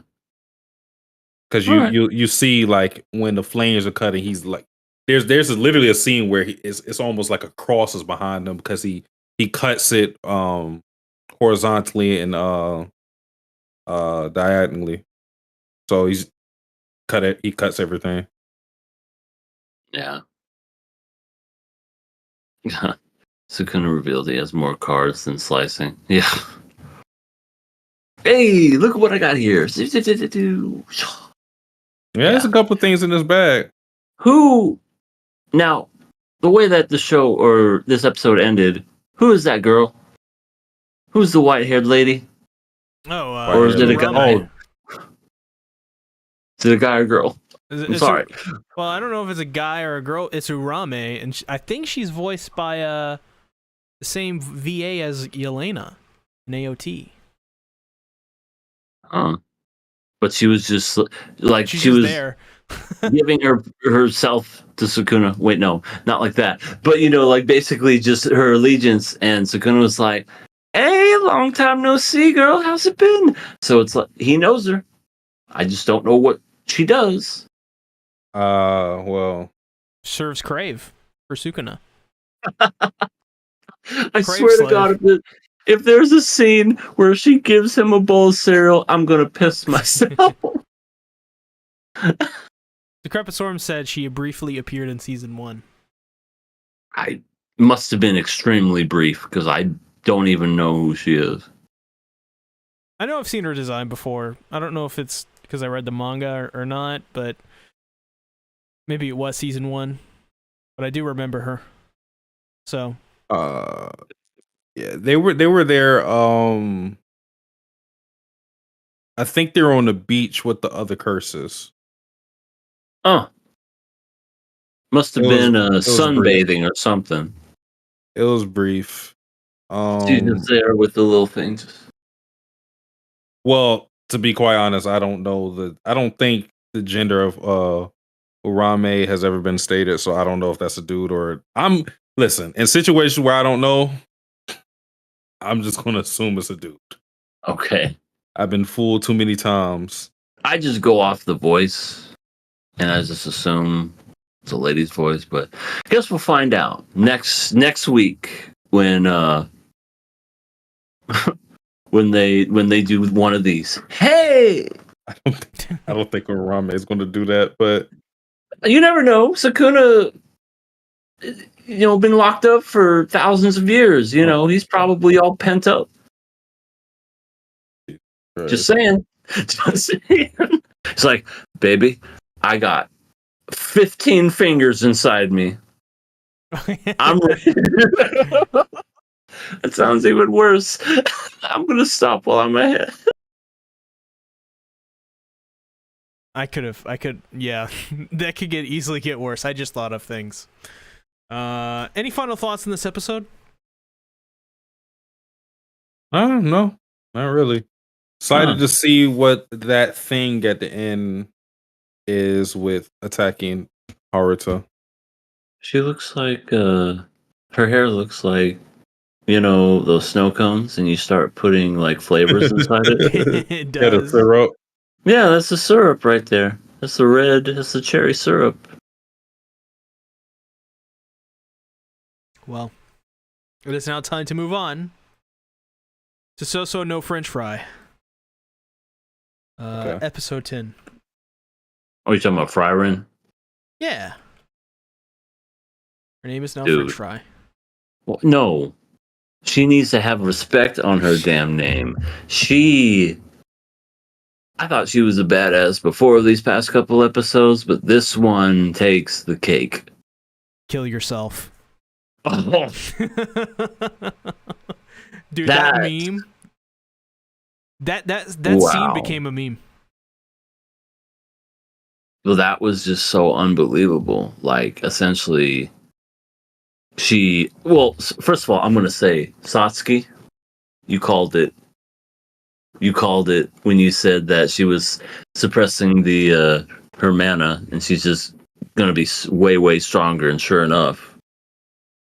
But I loved just the whole description behind the whole mana suppressing and how it was showing that her sensei taught her that, and how demons, all they have is mana and they don't worry about suppressing it or anything because, essentially that's their badge of honor, whatever you want to call it. That's who they are. But yeah, that was, especially like, because it's the last fucking scene where in the show where she's like, I already won. Yep, I beat your ass. Now go ahead and kill yourself. And she just picks up that sword and just nani slice.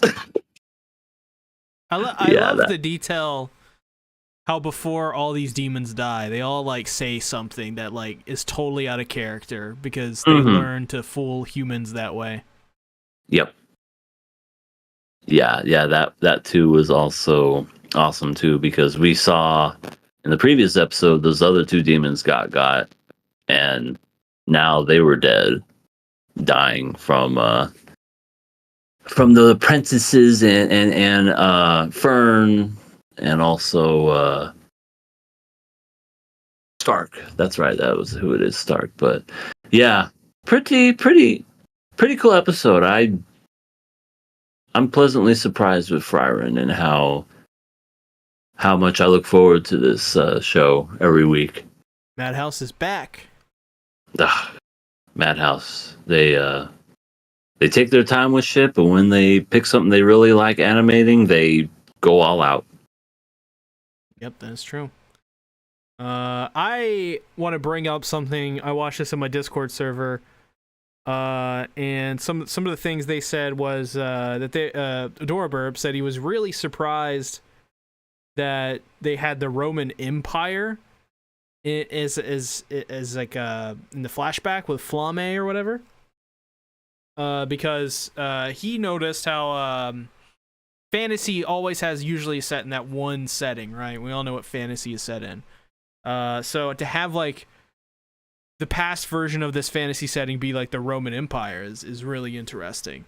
And I think I agree with that. It makes the past of this world a lot cooler. And it makes Frieren a lot cooler too, because now you're like, wow, she comes from like, she's like really lived a long time. She's come from so many different eras. Think of how many people she's met, so many things she's done. It's just insane. Also, Side note: Flame, gorgeous. I call dibs. I mean, she's dead. Call dibs.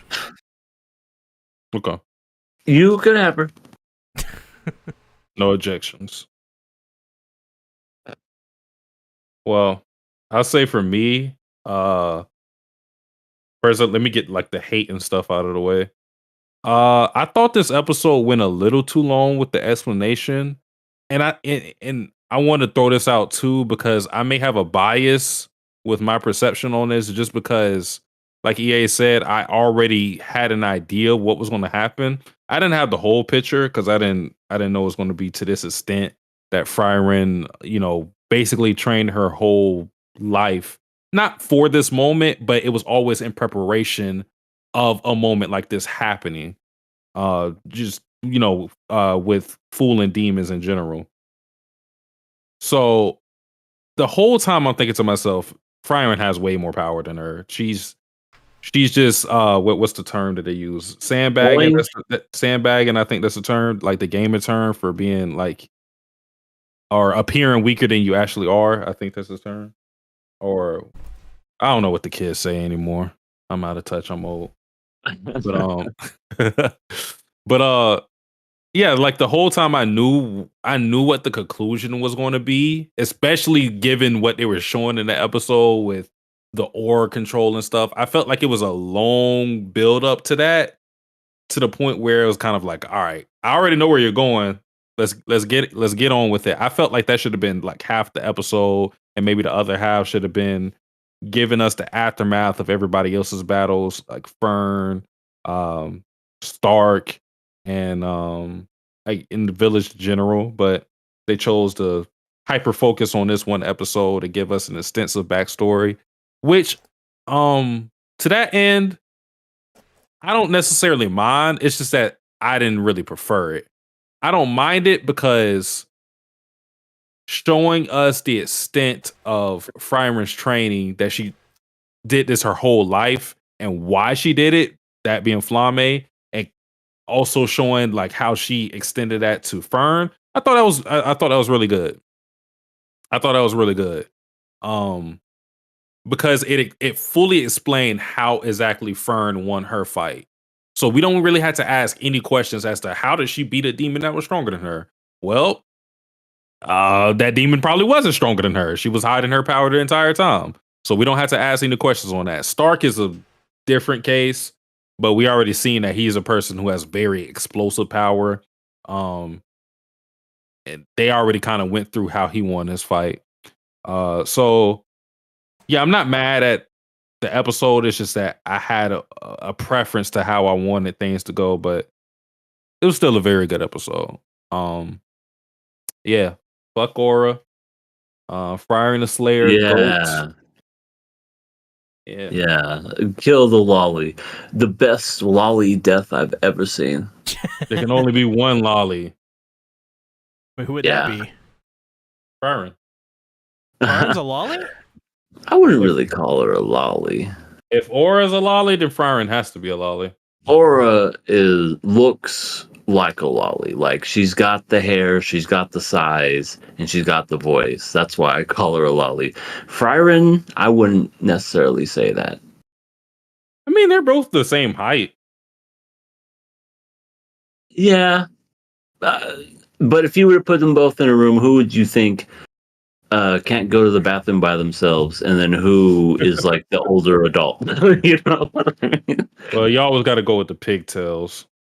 Yeah, the color hair, the pink or purple or whatever it was, that's the thing that gives it away for me. I was like, yeah, kill that fucking lolly. And then you see the gruesome, just slow cut into the neck, and then just as if it was just into the bone. I also wanted to say, I think the reason why I also didn't mind the long explanation to how Frieren won this fight is because in it they were explaining the nature of demons a little more, because we already seen how demons are very cunning and that they will use words that have no meaning to them, human words like mom, or like as a get out of jail free card to deceive humans. And Flame, what she said was, demons use human words to deceive humans while we use our mana to deceive the demons. I thought that was pretty brilliant. Yeah. So on the flip side of showing us the nature of demons, I guess what we saw in this was the nature, maybe not the nature of mages, but how mages had to adapt to fight with demons. They had to be even more cunning in using the very thing that they cherish, that they use to, I guess, rank people on hierarchies. It's their status symbol. They had to manipulate their mana. So I thought that was pretty clever. It also makes me wonder if there's going to be a demon that's going to be smart enough to suppress their mana. Well, according to Flame, they can't. I don't know if that's the truth. I don't know if we're supposed to take that at face value, but according to her, they just can't. It made it seem like the reason why they can't is because they choose not to. Yeah, but I thought of that as well. So that's a thing that I don't want to believe yet, because the whole explanation we got is that they flaunt their mana for hierarchy reasons. It's like money. That's their badge. Yeah. That's their status, so to speak. Yeah. Because being, showing weakness could get you killed or make you subservient to somebody else, and they don't want anything like that. So, could there be a demon who suppresses their mana? Maybe they learn something. Maybe, we don't know. Yeah. Denaton's Media said, I like that we got an actual revelation for Frieren. They let me tell you, I was not expecting that she was going to end up being 1,000 years old. She's literally as old as Marceline, the vampire queen. The vampire queen. Marceline. That's from Adventure Time. Ah, okay. I was not a watcher of Adventure Time. I'm not going to lie. I liked it early on when it was goofy and funny. Then they got really serious towards the later half of the series. But yes, I miss the funny stuff. Now I was a regular show guy. Regular show was good through and through. Great ending too. Yeah. You know what else has a great good ending?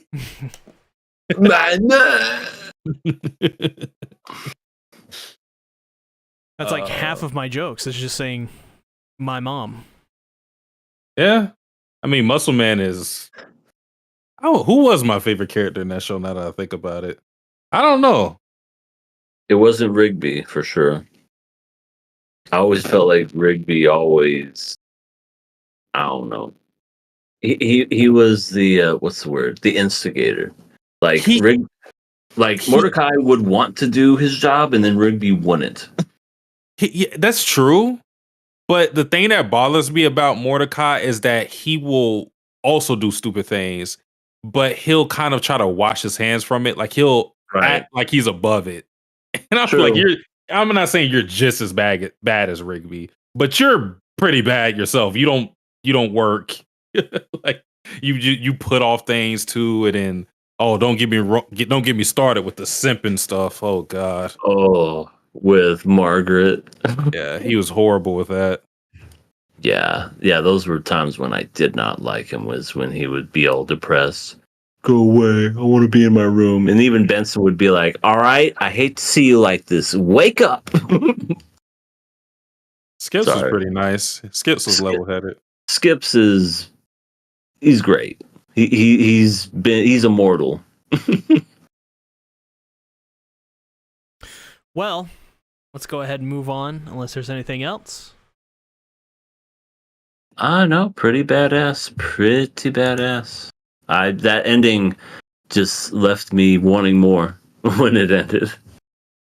Well, let's talk about Rurouni.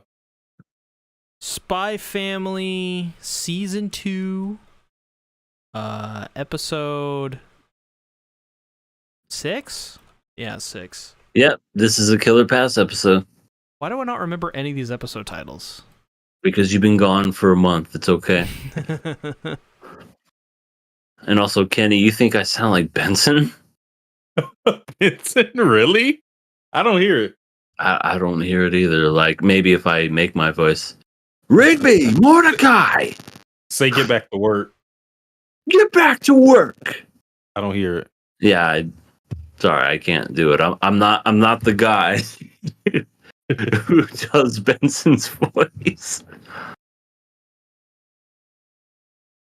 But yeah, what did you guys think about this episode? This was a really good episode. I feel like this is the best episode plot-wise of this second season of Spy Family. Not overall, but this second season. Plot-wise, at least. Not... Well, I mean, it was pretty funny, too, but just progressing the plot, I really like the direction of the story.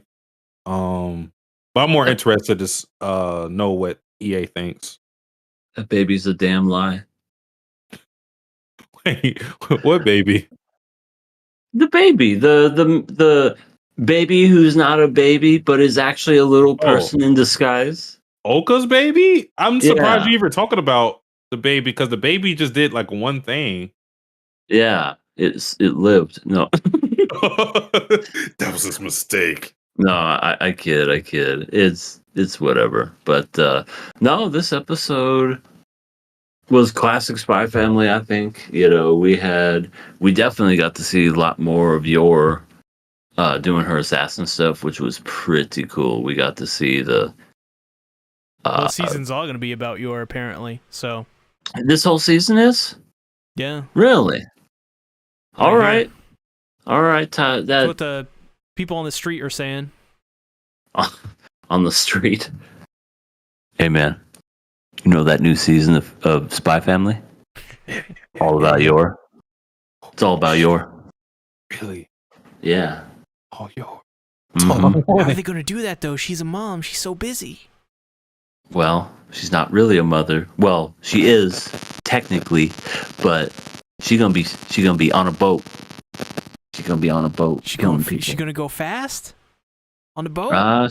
Not too fast because she can't give away her position, but she's gonna break some people's fingers. She's gonna knock people out with buttons. She's gonna be doing all that. So let me ask the real question here. What was your favorite assassination attempt? Just one. It could have been good guy, bad guy, anybody. What was your favorite assassination attempt? It doesn't have to be an actual assassination, just attempt. What was your favorite one? I know my least favorite one was the guy going, "Let's just kill everybody," and then he dies. That's my and gets favorite. That's my favorite. That's my favorite assassination attempt because it's so stupid. He didn't even kill anybody. He just suggested killing him that way, and they were like, "No, you did." That's what we gotta do. When someone has a bad opinion that's just that bad, we gotta bring that back. We got to stab Bring him that and then shame. just throw him overboard. When Yeah, just among us them.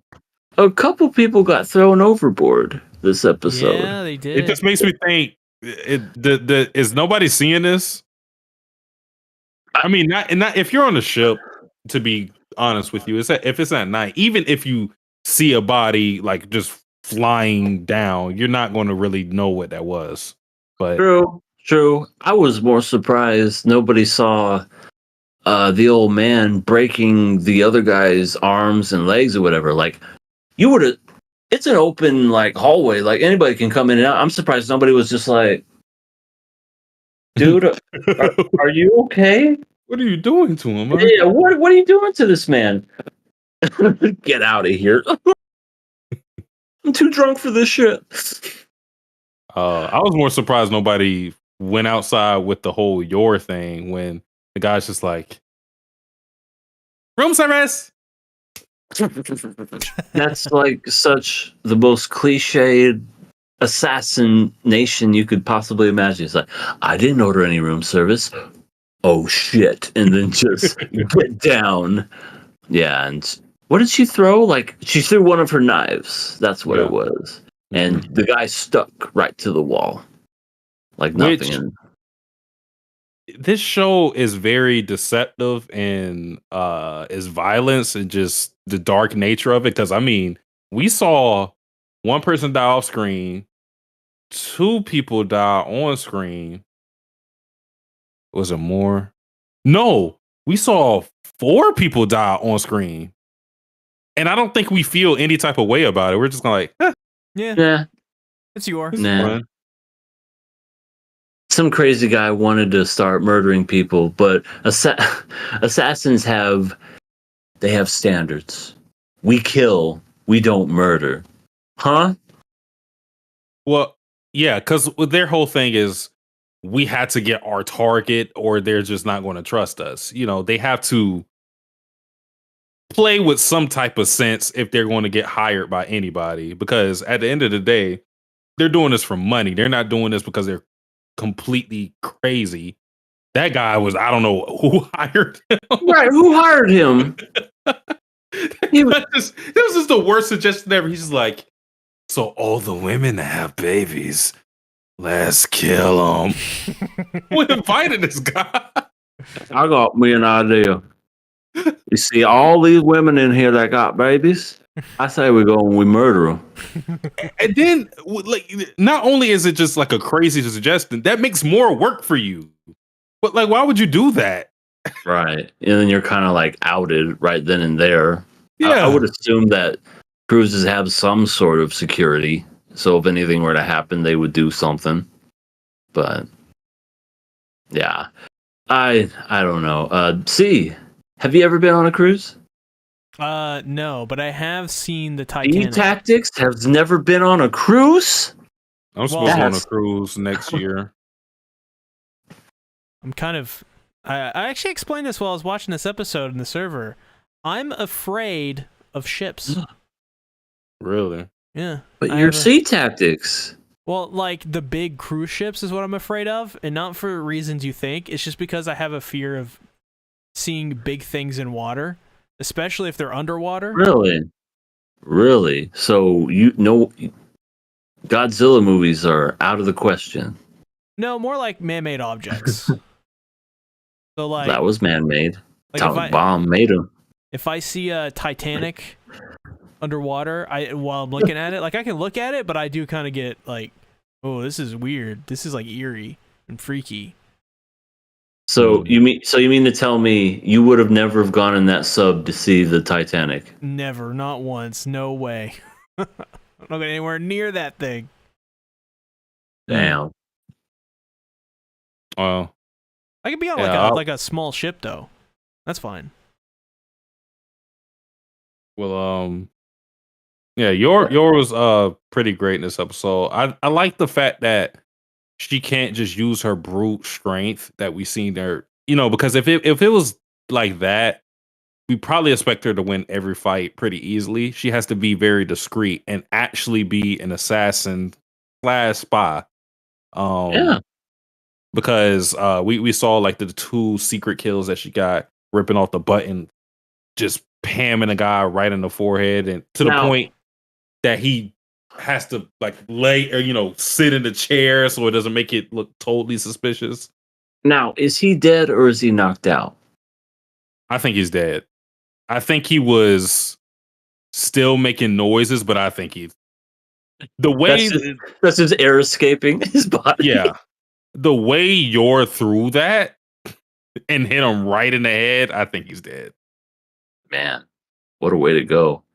Especially that other guy where she broke his hands and then, you know, just right. Karate chopped his ass to lay down. He's just like, I'm dying happy. Thank you, mommy.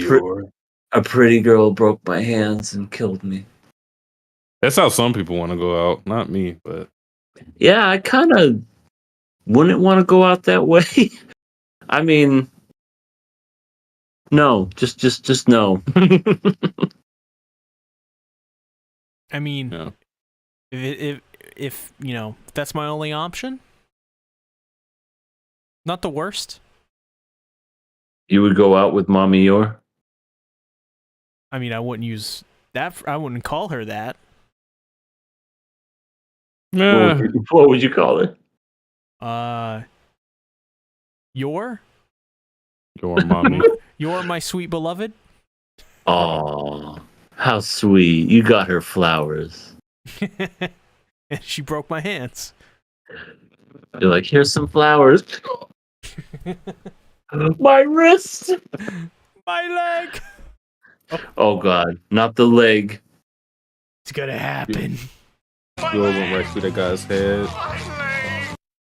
Sea That's cactus the- will not last a day in Florida. They're always ginormous alligators floated above the water.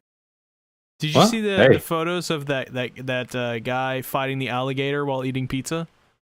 I have not. No. There's no way that's a real picture. It's not. It's not. It's totally AI, but it's hilarious. I have seen that. It's just I'll find it so I can post it and show you, Sasuke. Okay. It's ridiculous. It's. Oh my god. It's funny though. So I guess it's time to talk about probably the funniest part in the episode, which was Anya. And I just wanted to also say shout out to Anya because Anya's stupid, right? But book stupid. Situationally, she's pretty smart because I can't think of a 4-year-old, 5-year-old that could navigate a situation to where she figures, okay, I had to stall my dad, but I had to stall him to the point where he can't see anything on the outside, so I had to contain him inside this area while also trying to help out my mom right there while the assassin is approaching, and I had to do this very fast and not being suspicious because she has to do it in a way also because she believes that if Twilight sees which the misunderstanding is always funny, because she's like, oh, if Twilight sees then she's going to know that she's an assassin and that she hates frogs and that they're going to get a divorce and they're going to disown me. I like how stupid the scenario is always. He's like, Twilight will be like, what? You're an assassin and you hate frogs? I'm getting divorced. Let's disown Anya too. They always disown her no matter what. It's just like, well, time to leave her ass. Like it has nothing to do with Anya. It's like, yeah, let's get rid of Anya too. Which I hate to like make this like a serious thing, but I also think that just speaks to her insecurities, knowing that she's an orphan that was put into foster care. Like she always has it sitting in the back of her mind that she could be people can get rid of her at any time. I think that's an actual serious character flaw within her, and not just something that's to laugh at. But for this moment, I mean, it's funny. Grumpasaur says, "Let's end the forgers and let's get rid of Anya too." Oh man, so funny. Oh man, I love it. Show's great. But we saw the last guy approaching who seems very serious. What was his name? Zangief from Street Fighter. Sickle and Chain Barnaby. What do you guys think of him? He looks like your run-of-the-mill, just strong dudes. He'll be dead. Yeah, he'll be dead. I don't think it's gonna be an easy fight with Yor because there's the size of Yor, there's the size of this dude. I think it's gonna, and also I don't think Yor is gonna be full 100% fighting because she has to kind of like keep a low profile. So that's why I think it might be a little tougher for her. But if she was going full out and didn't care, I think he's dead. Yeah. You know what I mean? So I think because she has to keep that low profile, she's gonna struggle a little bit. You give Yor a tennis racket and a ball, she could like take out a chunk of his body like Gojo did Toji or Frieren Seriously? did. She could actually do that though. That's the funny part. She could turn into Sukuna. like just turn people into cubes. Like just put your hand up. She has a tennis racket. She goes, and then the pieces just fall from your hand. That's literally what would happen. I love the meme edits of Anya facing off against a JJK character and going and just saying domain expansion. There's something so funny about that. And cute. Nah, she's like, Anya-san. Oh, I'm gonna win. Anya-san. Yeah. Twilight apparently is a master of changing his clothes. He's super quick at it, but only when he's indecisive he fails. Yeah, I mean, it's interesting to see how he's so great at everything. Which I guess that's the point with this family in general. Because I call Anya stupid, but she's like just like academic wise, she's not smart. But they all have something that they are hilariously bad at. Anya's hilariously bad at school. Yours hilariously bad at like romantic stuff, cooking, obviously. And in Twilight, whenever it comes to noticing what's going on with his family, because the mission is on his mind and that's his main goal, he can't see certain things that he should. The fact he still doesn't know what's going on with he doesn't question that. Yeah, that's a little out of character. But then too, with him changing the clothes because he's just so worried about trying to have fun on this vacation. He's just like, I can't find a perfect clothes to show my excitement. So yeah, I mean, how do this shirt and shorts match? They don't match at all. Yeah. So I found that funny with him because he's such a perfectionist that he runs into issues like this. Well, any other thoughts on the episode? I'm looking forward to see what happens for sure. And also, I want to know who that guy is feeding the information. Oh, that guy. Was that a pregnancy test? What was that? This is Nail Fowler. Oh. It's not for me. It's my girlfriend. For a second, I thought, is EA pregnant? I wouldn't be pregnant. We're not giving you any time leave. Oh yeah? Yeah. All right. Well, I'll be doing the show while holding my baby. Just going. All right. So this is what I'm sorry, guys. I gotta go. I wouldn't advise that you do that, EA, because there's a crazy guy that's just like he just wants to kill all fathers with babies in their hands. Oh yeah. Didn't he get thrown over though? No, this guy wants to kill all fathers with babies in their hands. So he's that guy that died. His cousin. Oh. Well, if I find some crazy toothless guy, I think I know who it is, and I'll stay away from them. Also, I see. What is that? A fan? Japanese fan. Yes. Yeah. Ooh la la. Well, let's go ahead and move on to viewer questions. Questions. We don't got many this week. We got 2. Hey. 2. We're going home early? We're going home early tonight, boys. First question is, would you want a remake of Soul Eater or new seasons of Watamote? Watamote. Fuck. This is easy for me. Yeah, I would love to see a new season of Watamote, especially with how it ended.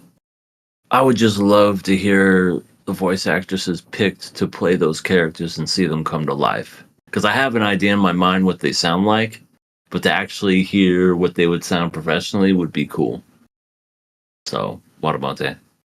For me, I'm choosing a remake of Soul Eater. For one, it's so bad with the anime Soul Eater because I think it like out of 40 episodes they were all canon, and then the last 16 or so went off the rails, which it still was doing kind of all right off the rails, but that last episode was horrible.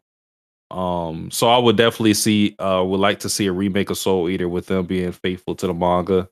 Because I thought the manga was pretty good.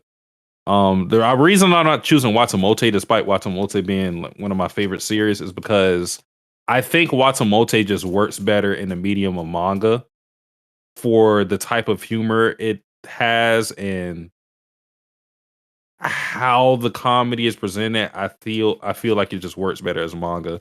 Also, just because I think what complements Watamote is the art, like how what's the word I'm looking for?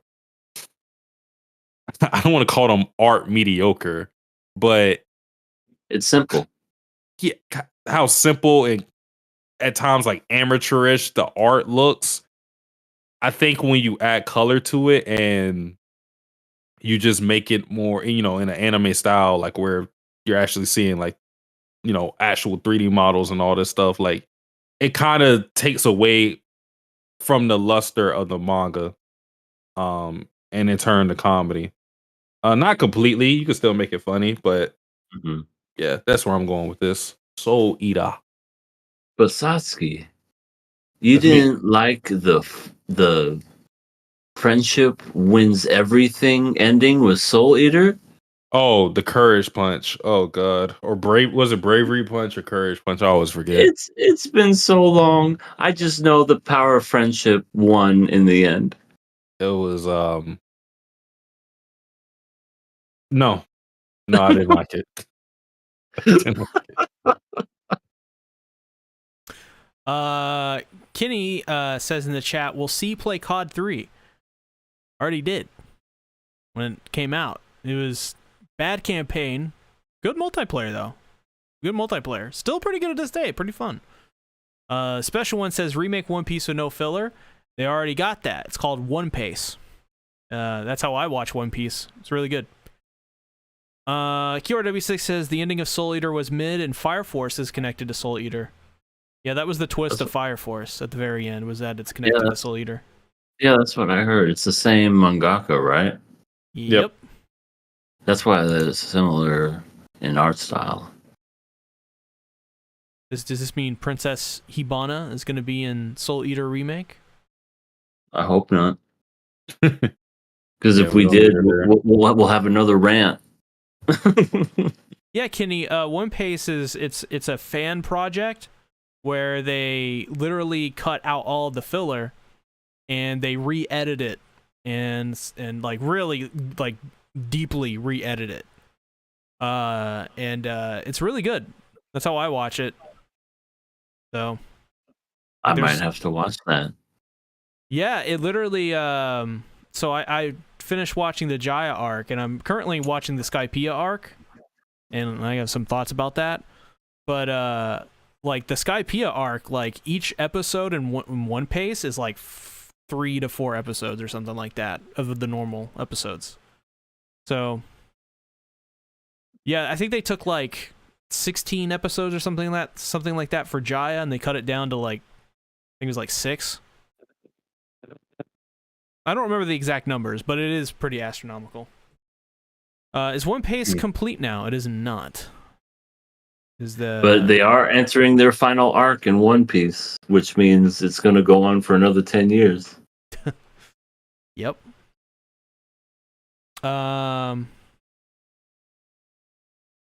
Next question. Last question.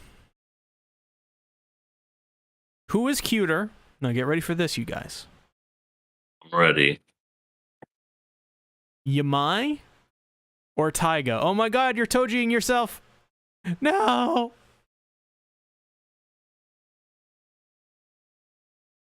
Are we all Tojiing ourselves now? Oh shit, Sasuke's dead.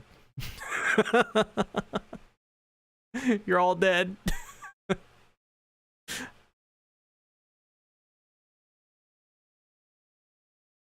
Well, there's your answer, I guess. The soul of EA. I have a question for you.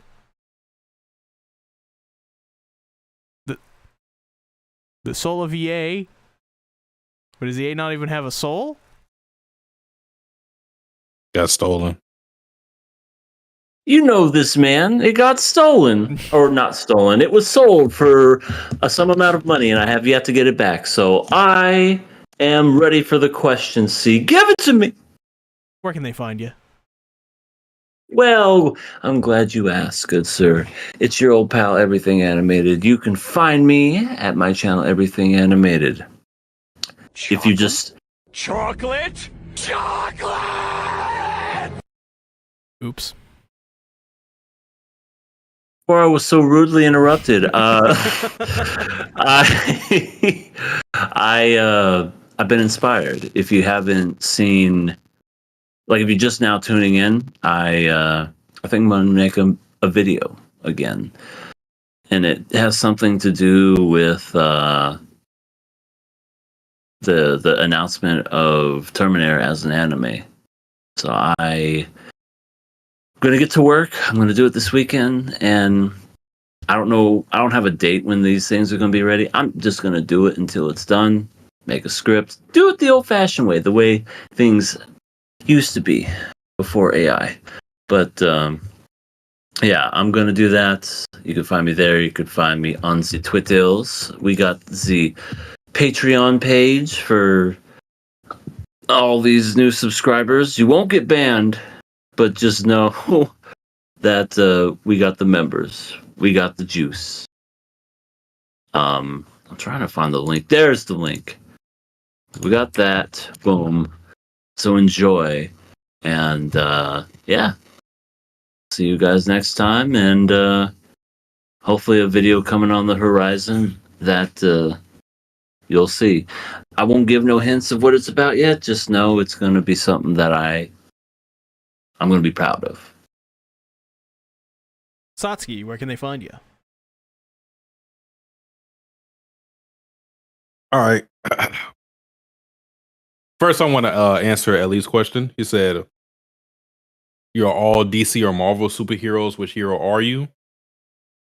For me, my favorite superhero is Spider-Man, so I got to go with Spider-Man, Peter Parker, or the Web Slinger. As if anybody ever seen that Lean and Cuisine video, which is pretty funny. I got to show you guys after the podcast. But you can find me on Satsuki the Savage YouTube channel, Satsuki the Savage Twitch. Still playing Persona 5 Royal. Had to finish the Royal content. I finished the vanilla content. Got my bad ending. Shout out to everybody that was there for that. Had a lot of fun, but we got to do the Royal content. I'm working on that save file right now as we speak. Started Fire Emblem 3 Houses. I don't think you know anything about it, C. So what house do you think I chose, C? Based on you knowing me for as long as you have, what house do you think I chose? I want to hear this. So there's the Golden Deers. What are the other two? I don't know all that. Now that you say that, I don't know all the house names. There's like blue, red, and gold. I believe is what the colors are. Red is the one with Edelgard. I'm gonna say you picked the one with Edelgard.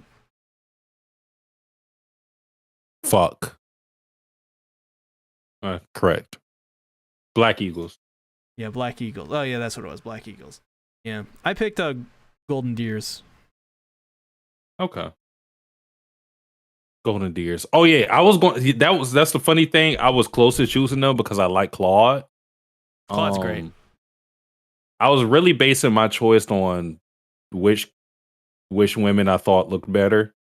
Wow. But I was like, Claude is winning me over because he's cool. But the character that won me over to the Black Eagles was Dorothea. Because I saw Dorothea and I was like, I like her. She swole. I'm not. What? She swole. I don't know what you're talking about, but a She big could take on any man. a big hoo for all my Dorothea dorks out there. We moving in the world, Ada Guard. You know what I'm saying? I pledge my allegiance, Black Eagles, or whatever the fuck Eagles make. But yeah, Satsuki the Savage, YouTube, Satsuki the Savage, DA on Twitch, as well as Satsuki the Gamer, also YouTube channel where I upload my VODs, edit them. And yeah, that's about it. Well, as for me, I will pick the Batman because I'm playing through the Arkham games right now, and I beat Arkham City, I beat Arkham Asylum. Now I'm on to Arkham Origins. He is very angry in that game. Very angry. But why did you choose Batman specifically? Is it because of recency bias? I don't buy it. I need a pick then. EA, pick. Oh, we gotta get the camera on you. Let me get my ass up. Then we can get your camera onto you. I myself have always loved Batman when it comes to DC, but I love Spider-Man as Marvel, so it's like I'm kind of split between them two. But I would say Batman more, only because the coolest villains of any comic book series, tragic backstory, one of the coolest, just never knows when to quit type of hero. He's just a normal man, but he has the science, and he's the greatest detective that can come to any kind of conclusion. I feel like some movies just relied heavily on the strength. They forgot that he was a great detective. They forgot that whole he's kind of smart and knows what he's doing. But yeah, I enjoy him for those many reasons. All right, I want to change my answer. Oh shit. Let's hear it. I want to be Spawn. Ooh. That's a good one. Keith David. Because he's black. Just simply because he's black. That's it. I mean, Spider-Man is black too, technically. I'm gonna say you got Miles Morales. You mean Miles more or less? More or less? I've never heard that. Not one time. I gotta say, when I played through Miles more or less, I didn't like it. Oh my God. Yeah, like I said, the game was okay. It felt more like a DLC to begin with. I did like his powers where he could like shock people, though. That was pretty cool. Mercy. Oh my God, who? Well, Kenny said that in the chat. Just it awoken something in me. Well, as for where you can find me, main channel, working on a Undead Unluck video. Turns out that series is really good. So I'm going to do a video on it. Tomorrow on the Bito channel, new Chainsaw Man chapter drops. So that's where I'm going to be. So if you like Chainsaw Man, do check that out. But, that's... I'm working on a final AOT review as well. I think it's going to be one of my final AOT videos. That's going to be fun. And then, I'm going to just kind of slow down, and take more breaks because I don't think people know my work schedule over the last 2 months. It's been insane. My eyes hurt. I think I literally burst a blood vessel in my eye. Because when I blink, my eye hurts. I have to go to the doctor. That's how much I've been working. So, that sucks. But tomorrow, new Chainsaw Man chapter drops. I'm excited.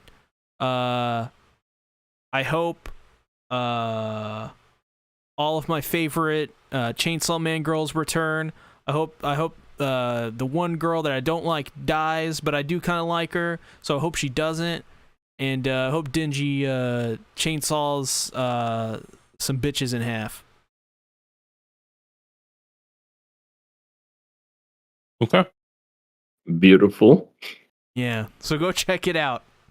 With that being said, though, thanks everybody for coming out and watching. We'll see you all next week. Have a nice week, you guys. Bye-bye.